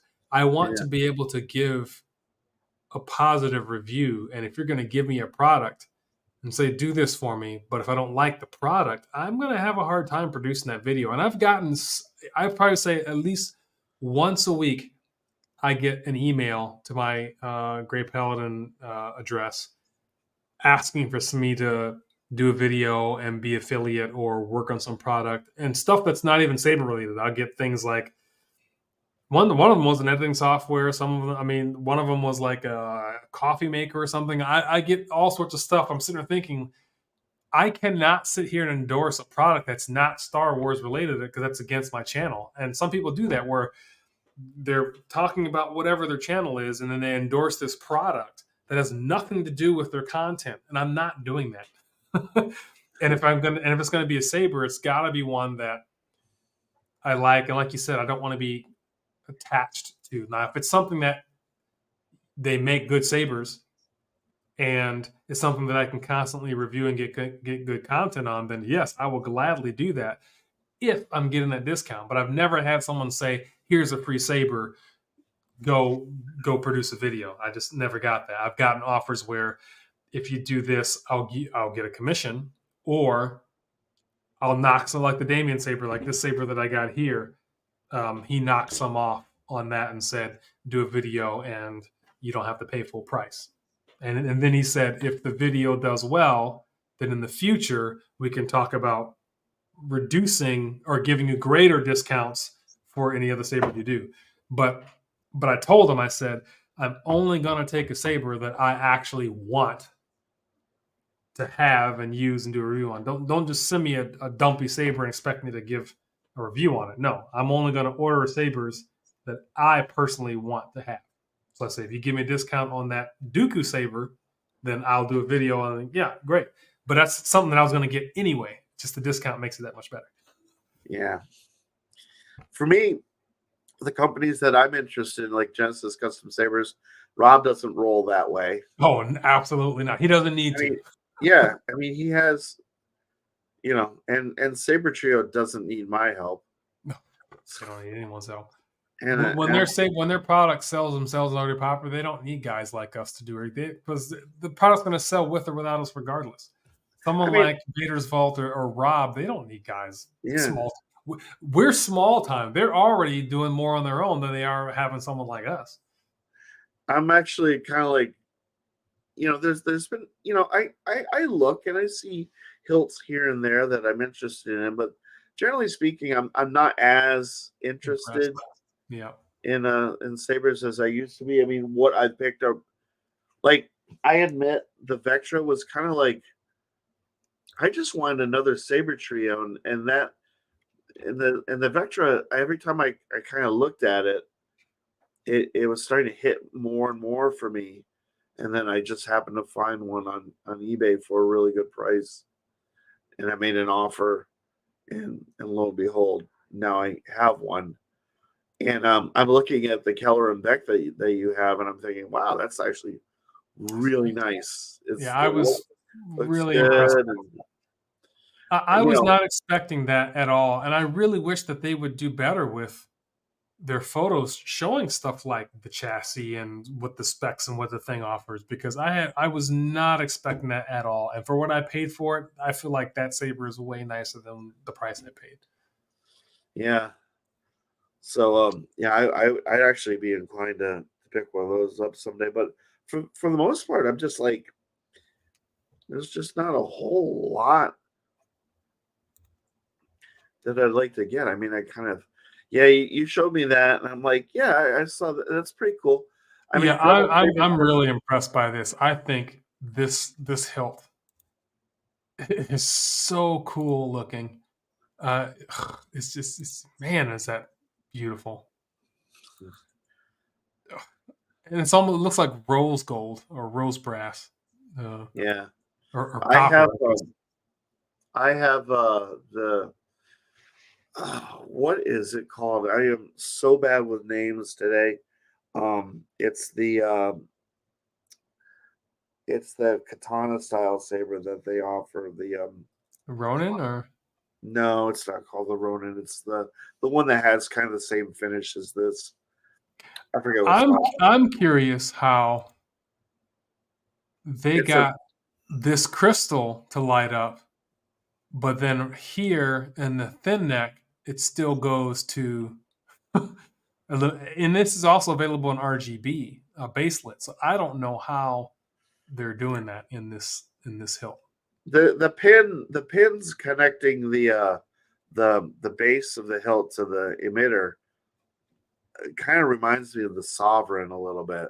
That's sort of a little bit of the Sovereign action, but yeah, that thing's got a lot going on, doesn't it? Yeah.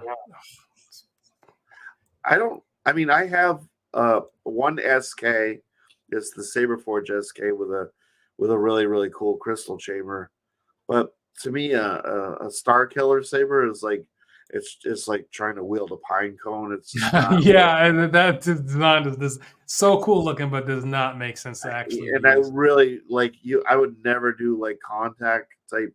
Not that I duel, but because I have no one to duel with, but I would never do contact with an SK because it just seems like structurally there isn't enough material. That's just meant to look cool, and that's just sort of remind you of like, a moment in a video game that you like, and I understand the allure of having a really nice Star Killer, but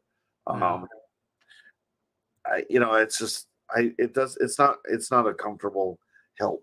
Not like the fucking Vectra, which is just made for just handling. It's so nice. But I really want that Rebel Saber. I just wish they offered it empty for a little less, because it has the Xeno 3 pixel and the Xeno 3 RGB in there, which I already have both cores, so if I could buy the empty and save some money. But I think that design is just, it looks so good to me. They have a This few designs. They have always had custom designs at Rebels. They've got like literally like 3 or 4. They've got it's the first one that the one that put them on the map was the Mystic Knight. that's the one I'm talking about. This The one right Mystic here. Knight. That's the one that put them on the map. I have a Mystic Knight with Profi. I just currently like I don't have a blade in it. I haven't used it for a while. But I got mine on eBay and I didn't really pay that much for it, but it is a gorgeous Yeah. saber. That was the first one that they did, and I think that one right there. And I loved it when I first saw it, but I didn't want to pay the price. But now the price looks like it came down compared to its first release. They have I didn't realize you had one. I forgot you had one. Yeah, I do. They have a Mara Jade one. I think it's Mara Jade, or maybe it's from I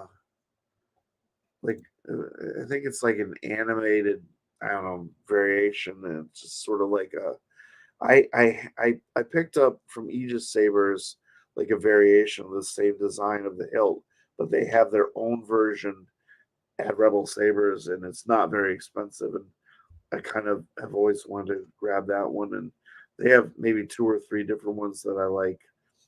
You know, they really, I think they really, and anytime I've purchased directly from them, and I've bought maybe 2 or 3 sabers from them, yeah, Rebel Sabers has never screwed around.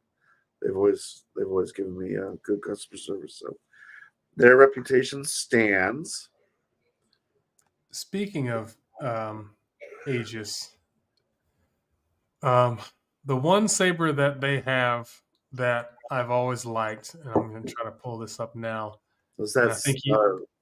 their curved, their curved hilt one, and I actually saw it on AliExpress. On AliExpress for less because Aegis charges a lot for it. Yeah, And I've been I've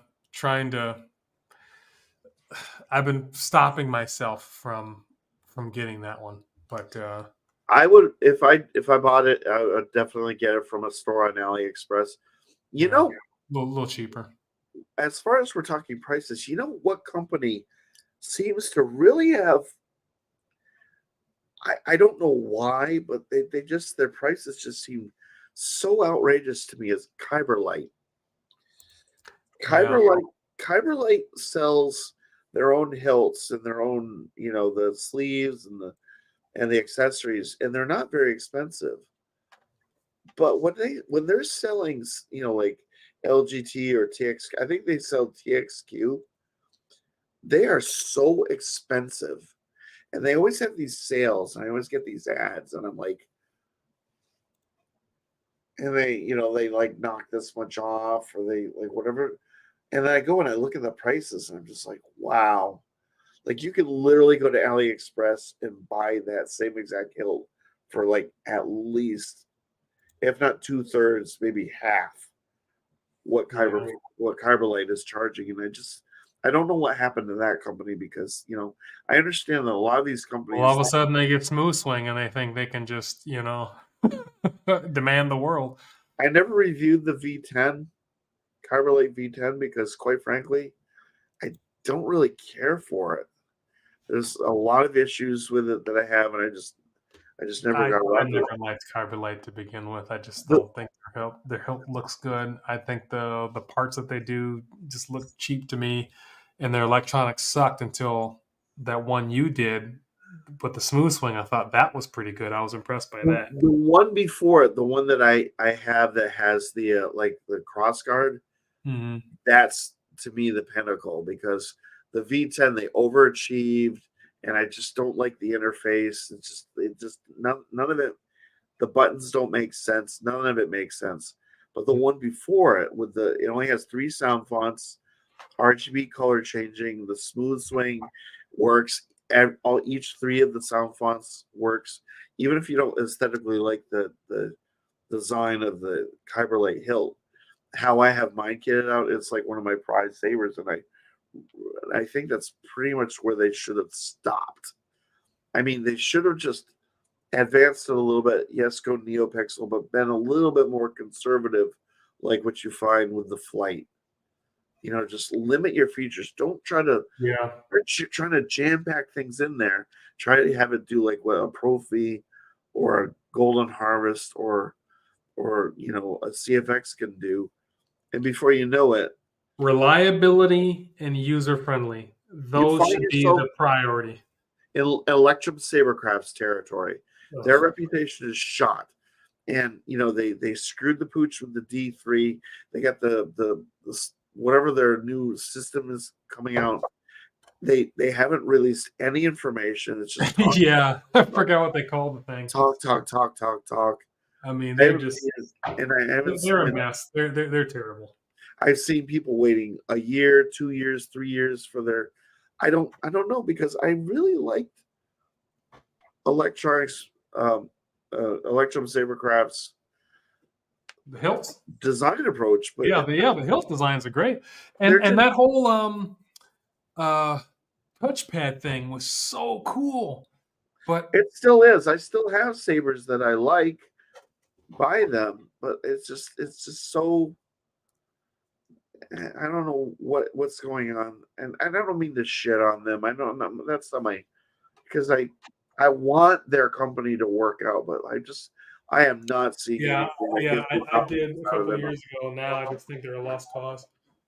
They've been working on this new soundboard. Starbird, Like, that's what it's called. Starbird, yeah, they've been working on it forever, and all they've done is shown like the app, and they don't talk. They haven't shown anything. To me, that means it's not working.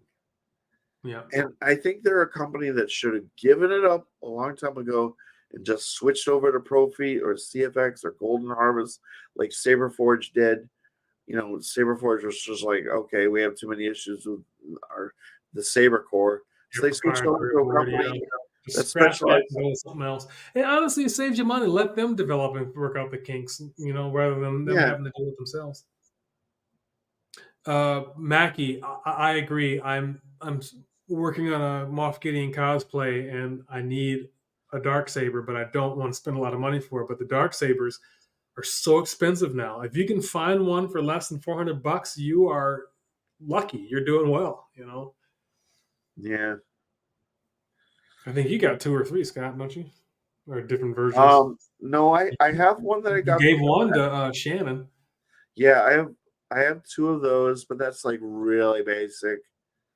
I don't even know how I got or how I ended up with 2 of them.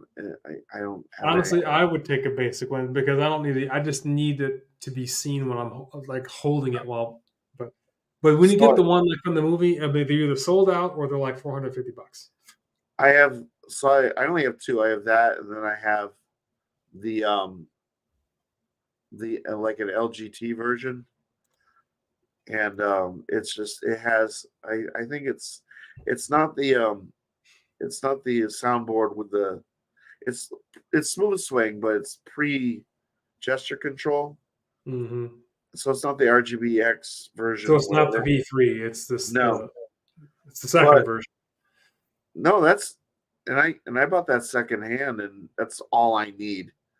And it's really basic, but it's a good replica.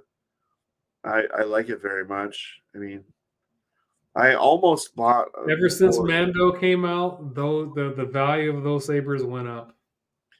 Yeah, I almost bought one that was like like the next step up. It has a little bit more paint applications or powder coating or whatever, and it has like a nicer soundboard. But I opted not to do that. And I'm not really the biggest dark saber fan. Yeah, honestly, I'm not either. I could care less. I couldn't care less, to be honest with you. I only need one now because I need it for. Yeah, I agree, Titan. I really like. Scott and I were just saying we like their hilts, and I wish they sold them empty, but they won't. They don't. If they did, they could probably drum up and save some of their business because their soundboard sucks. Yeah. I see more videos of people sending in their sabers to like solo sabers and to have them redone, gutted and redone. Yeah, because D3 is terrible. It just I don't know. It's such a clumsy attempt at like a system. The funny thing is the Diadium 2, I have my Remnant has a Diadium 2, and that's like such a simple yet functional soundboard. It's very gratifying. But the D3 just, in fact, when they updated it, when they supposedly fixed everything, it got worse. And that's Yeah. kind of what I expect from the Starbird. It's just more of the same. And I what a don't know. silly name. How did they even come up with Starbird? I don't know. I don't know, man. I just like everything in the world is sort of kablooey, But Yeah, I miss the 90s. But, the world's always going to get worse and do its thing. We just have to live with it and learn how to cope and survive, I guess.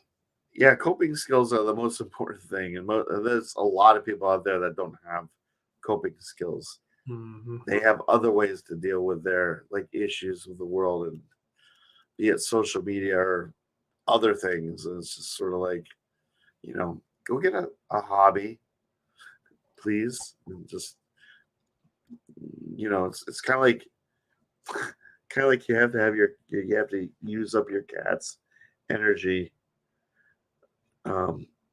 Otherwise, he's just gonna be like a nightmare, like my kitty. No, he's not a nightmare. He's a good boy. He's right there. He always has to be near me.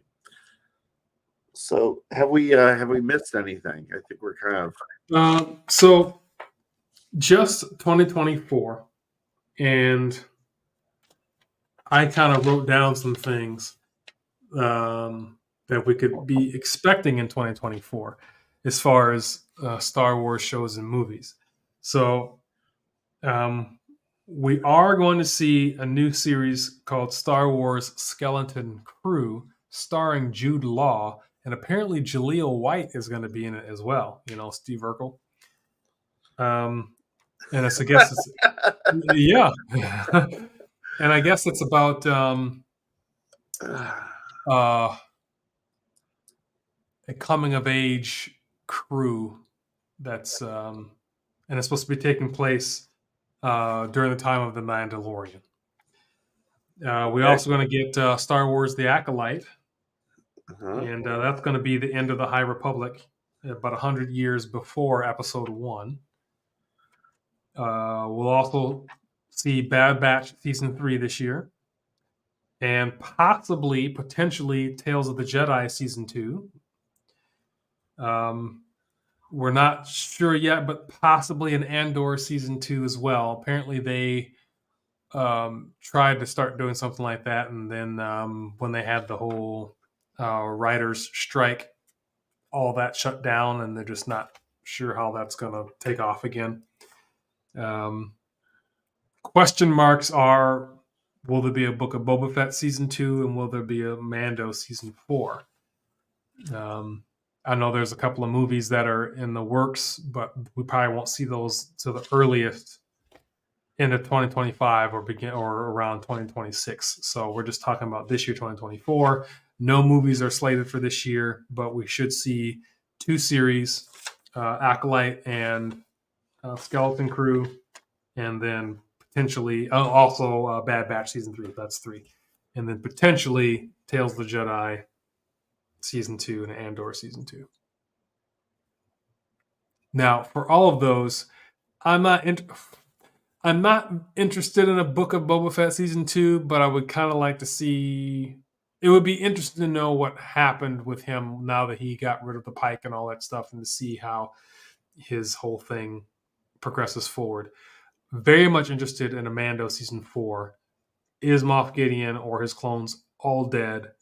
And does Mandalore actually reunite and rise again?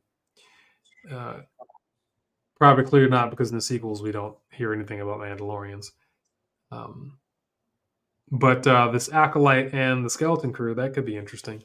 Especially if you're bringing in big names like Jude Law and Jaleel White. Jaleel White is he's not a big name, but people know who he is. So. Yeah, well, we do, because I grew up watching Family Matters. Family Matters, yeah. Love that show. But there's going to be so many "Did I do that?" jokes. Yeah. It's going to be ubiquitous. Yeah. Um, I hope. Yeah. I don't know. I mean, whatever comes out, I give. I give it all a chance. Um, I did want to like maybe I don't know if this is like the last thing or whatever, but I wanted to kind of talk briefly and not get too caustic about it. But the video that I showed you, where the director of the new Ray movie Mm. was talking about her approach to the whole Star Wars from the standpoint of like I think it was limited to who's been producing it, and it's just like having more women involved, and she was just sort of implying that like this is going to be a new Star Wars um take based on you know it was sort of like a female empowerment sort of speech, and and I'm I don't care who produces the product. It could be male, female, whoever directs it, as long as they do a good job and produce like a Star Wars product that isn't um crap. Let's watch that real quick. Okay. Yes. I'm very thrilled about the project because I think what we are about to create is something very special. And we're in 2024 now. And I think it's about time that we had a woman come forward to shape the story in a galaxy far, far away. Sharmeen Obed-Chinoy will be the director of the next Star Wars movie, which will follow Rey 15 years after the rise of Skywalker. Clearly, she's not up to date on her Star Wars, as Deborah Chow directed every episode of Kenobi. Bryce Dallas Howard has directed countless episodes of The Mandalorian. Even George Lucas's wife was integral in the creation of the original trilogy. And if that's not enough, Kathleen Kennedy has been president of Lucasfilm for the last 12 years. So it's clear that this lady has no idea what she's talking about when it comes to the Star Wars galaxy. So with all that being said, are you concerned about the future of this Rey movie? The director of the Rey movie just Yeah. Now, as a male and as a I wouldn't consider myself like I try to respect people regardless of their gender or race. I don't really prejudge people. I judge people based on the content of their character. And if you come at me and you tell me that there's something wrong with me, for whatever reason, things that are outside of my control, and that's your approach to like selling your product. I mean that's gonna trigger people, and it's gonna put people on a wrong path to introducing them to whatever you're producing. Now, I I have no problem with a Ray movie. If it's done right, I think it could be good. I'm willing to give it a chance. I'm not one of these naysayers that's just like, but I just from the Well, the introduction, first trilogy about her wasn't very good, so I don't. I mean, and I don't think that was necessarily her fault. I think that there's potential. I think Daisy Ridley could, if given a chance with decent material, um, produce or be involved in a good project that could be entertaining. But what I'm hearing is, and this a lot of people complain about this with Disney is, and if anybody watches the Critical Drinker, his channel, it's all about the message, and these are issues of equality that can be handled in a very effective manner without browbeating people. And I just the initial taste I got from that video was she's going into it with something to prove, and I think that that's the wrong approach. You need to approach it from what can we do to provide entertaining Star Wars content to people. And I'm again, not sure that we're getting that, I think what everyone should focus on is not making money, not trying to stand out and give some big moving message or all this stuff. All they need to focus on is just creating a good story. Focus Everything on the about story. everything is should be about the story. When the story is good, the rest will come. And then also picking the right actors to portray and deliver that story in its best intent. Like if they in the end the movie is 6 or 7 main characters, they're all women, and they have like a If handful of that's male part of a good characters. story, there they- you go. Sure. You know, if they spend the whole movie being emasculated, like, you know, I just recently, yes, I will do this sometimes. I just rewatched The Last Jedi. Yeah, I did it. I said it.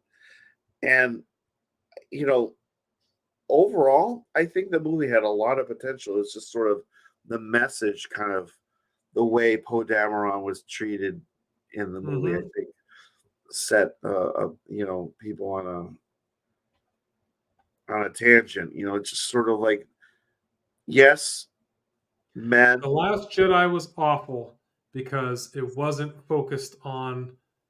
First off, there wasn't a good story there to begin with. And second, they tried too hard to shove down our throats societal issues and things. We don't go into fantasy and all this sci-fi stuff to have our own modern political beliefs shoved down our throat. You watch those things to escape that stuff, and and Ryan Johnson mixed all that too much, and Kathleen Kennedy's just screwed it all up. And I think The Force Awakens, though it wasn't great, it was the best of the three because at least there was some kind of depth there, some bit of a story arc, and none of that continued in the second and third movies. You can have a strong female character. There's been one in every Star Star Wars film. I don't know why people feel like they need to throw Rey and Mary Sue and all this other stuff down our throats. I mean, look at Leia. That was back in the 70s. And here she was telling military strategies and troops what to do. I mean, she was leading the rebellion. I don't understand She what was people. part of it. Yeah, I mean, but and even then, like, she was a little bit like emasculating. It's like, well, someone get this big walking carpet out of my way. Yeah, like, she definitely put Han in his place. You know, looking, into the chute, flyboy. Yeah, it's just like, but we didn't get triggered by that. What a piece of junk! You came here in that thing. You're braver than I thought. Like, I mean, you don't get any better than that. you can do it. It's okay. You know, like I think most of us can handle it. But when the message behind it is like, you have a penis, therefore you're somehow like a problem. Yeah, I agree. And that's what Admiral Holdo was like with Poe Dameron. Yeah, well, I mean, like, in retrospect, rewatching the movie, you know, she was just treating him like a dirtbag, but not giving him any explanation for why she was treating him like a dirtbag and withholding information from him. Mostly because, like, you know, towards the end of the movie, it just seemed like, well, you've got a penis and your testosterone keeps you from being able to process the nuance of like the plan that I have in motion. And then when he learned about it, he was just like, oh, that's actually not, you know, that bad a plan. So you're saying sort of like communication would have solved all those problems. Wow. There's always got to be things that'll make people feel bad. But, you know, it's just like when you go out of your way. All that showed me is that she was a terrible leader, because any good leader would inform their subordinates what the plan is, what's going on, and make sure that everything's executed properly. What I wanted was, like, where were they hiding this bitch? I mean, like, there was like 3 ships, and you've got like, the general of the rebel army Well, And first off, now you're calling how they on her? presented it was really terrible. So So was she in carbonite or some the, shit? the British girl says, Leia, Admiral Akbar, all of the leadership is all gone. So the next thing goes to the next person in line, and that's clearly we're thinking like, oh, is this Poe Dameron? Like we all thought they were going to say Poe, and she's like Admiral Holdo, and I'm like, who? Admiral? I'm like, Where who was the fuck she? is that? Was she on what? It was sort of like, so you had the Mon Calamari ship, you had the medical frigate, and like one other ship who had a captain. So where Yeah. was she? Was she in carbonite? Like in storage somewhere in case she was needed? They would just like pop her out? Never saw or heard of her before that point. It's like the leadership So falls to stupid. Admiral Holdo. Who's Did the that? doctor bring her in the TARDIS and drop her off? Was she like, did she apparate in from Hogwarts? You got to write better than this. You have to have like everyone who wrote that shit got paid more than any of us made in a year.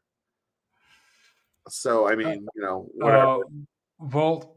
So if you look at military, anyone that fly Air Force, Army, and Marines all have generals. Only admirals are in the Navy. So technically, generals are not in the Navy. They're kind of like the pilots and the ones who are handling the fighters and whatnot. And plus, there are troops on these naval ships, so that's why you have generals. So when you look at an aircraft carrier, yeah, you could have a general on there because if that's a Air Force pilot, then yeah, they're commanding that. So that's why there are generals in the Star Wars Navy, because there are generals in U.S. Navy. Well, not in the Navy, but in that capacity. Yeah.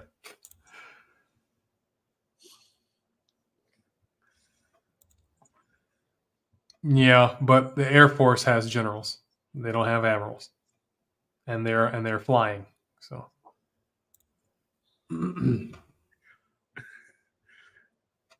I hope everyone understands that Emery is actually in the military, like right now.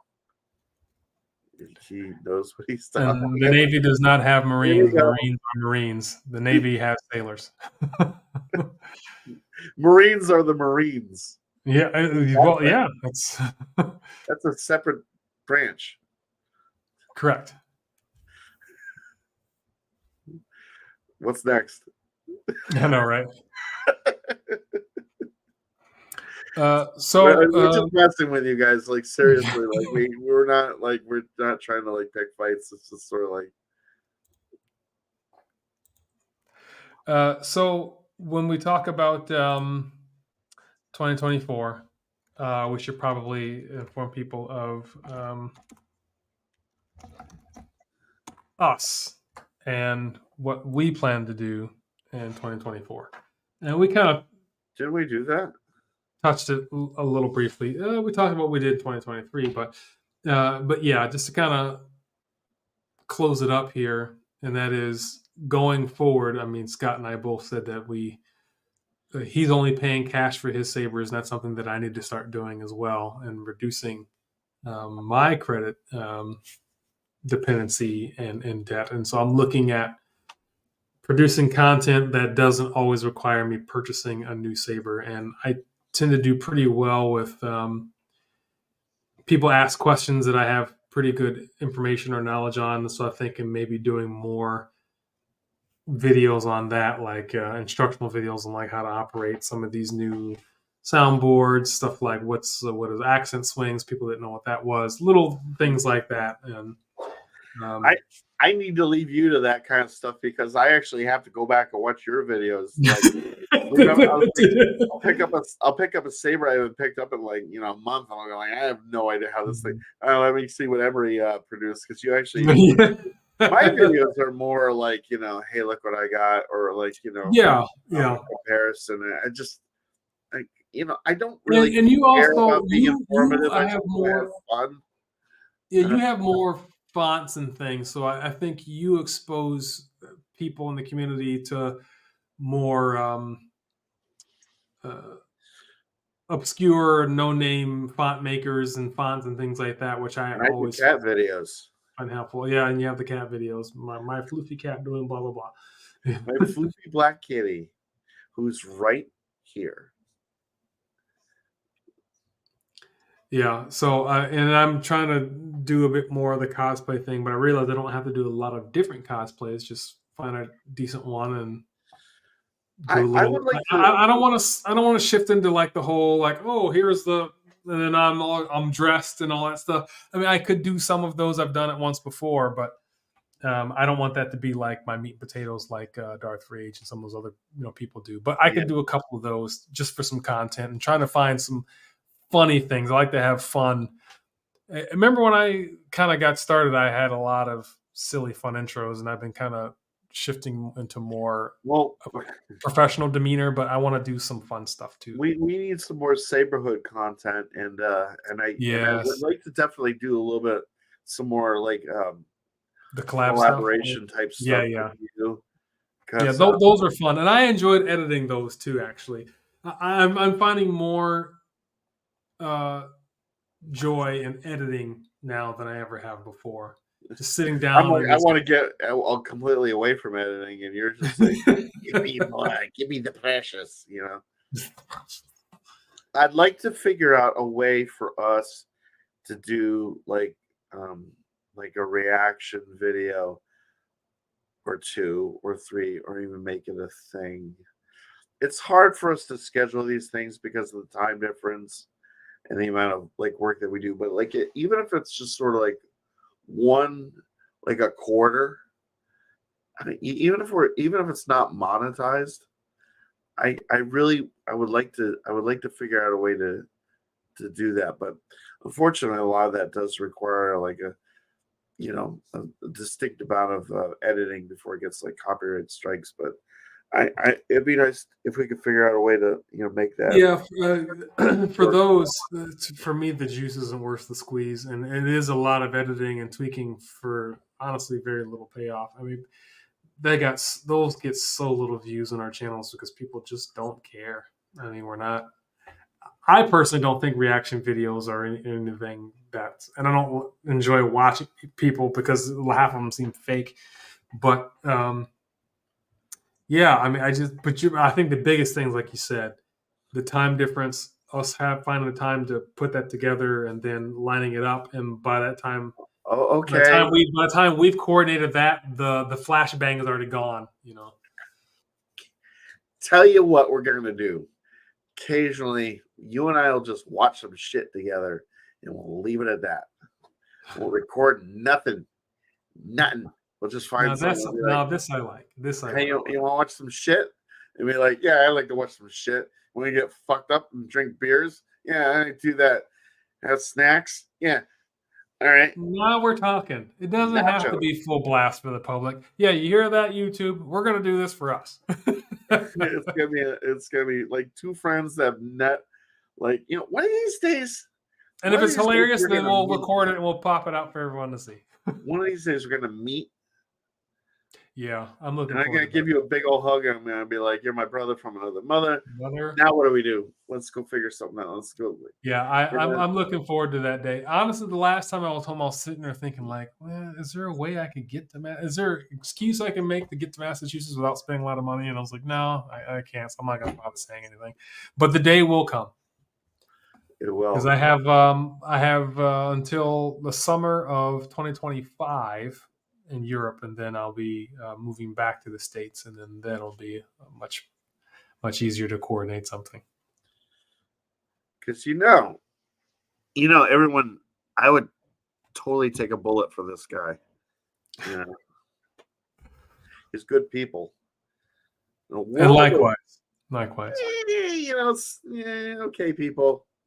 This guy's the shit. If you don't watch this content, and I don't know who you are anymore. I don't even want to know you. I've been trying to evolve the content, and both of us, like when I remember those early days of you unboxing in your car to what you're doing now. It's so much evolution. I would like to do some car unboxings, in a Sylvie. Oh, by the way, so we had our first legitimate snowstorm in the region, and is a pretty decent one. And my new car, Sylvie, handled the snow like a boss. She Nice. just backed right out of my space, no problem. Blue used to have problems with it. She just backed right out. I drove down the Well, you don't road a know. bit. It's a Honda Civic, so pretty good. But I mean, the thing is she's a sedan and she has a wider wheelbase, and just that car just kind of, yeah. I kind of did a little bit of a car unboxing video. You did. Did. You were in the dealership. Yeah, it was pretty cool. It was like I love my Sylvie. post video. Sylvie is named after a Sylvie from Loki, because she's silver. Oh, okay. That's why I call her Sylvie. And yeah, it's just really, really good car. It's a 23 Civic Sport. Wasn't planning on buying a new car, but I didn't really have much of a choice since my car was turned into a living crumple zone. I have photos of what happened to my beautiful Blue, and that was rough. That was rough. But like I said, this guy, he bought me a Saber, so everything is fine. Actually, to be perfectly honest, this thing, and I'm not just saying this to, like, shine you on, but I do generally like cherish this thing. This is one of the nicest Sabers. It's a nice Saber. It I like that. really is nice. So much like detail, Subtle detail, yeah. and it feels solid. Like, it feels well made. Yeah, They didn't I agree. screw around. So Ultimate Works, shout out to you guys. It's a And, tough little Saber, that's for sure. Yeah. Anywho, good. So that's us. That's recapping 23 and hopefully good things for 24. wait, We're gonna Paul- keep trying Paul's to evolve complaining our about content. lack of cat. Mine's downstairs. That's my boy. He came up earlier, but yeah, he ran off. This is my big black floof. He's my baby. This is Mickey. He's a good cat. So there you go, Paul. You got a cat. So is that it? We done? I want to go eat. I can smell food. Yeah, I need to eat too. So everyone, thank you very much for tuning in. Please check out our channels going forward. We're going to try our best to start producing more regular content. I really, really am. Yeah, and same here too. Relax. I've got 2 videos coming out this week. One of which is this new Saber right here. You'll see that going. Yeah. So excellent. So everyone, thank you very much for watching, and we appreciate you tuning in, because we always enjoy having these conversations. We had a pretty steady flow of folks coming in too, which was nice. Engaging them. Yeah. That's nice. We got up to 9 or 10 viewing. Yeah, it was good. Yeah, I mean, what more can you ask for in this day and age? I agree. All right, guys. Well, yeah. Happy New Year, and we'll be in touch with more content on our channels. All right. Sayonara.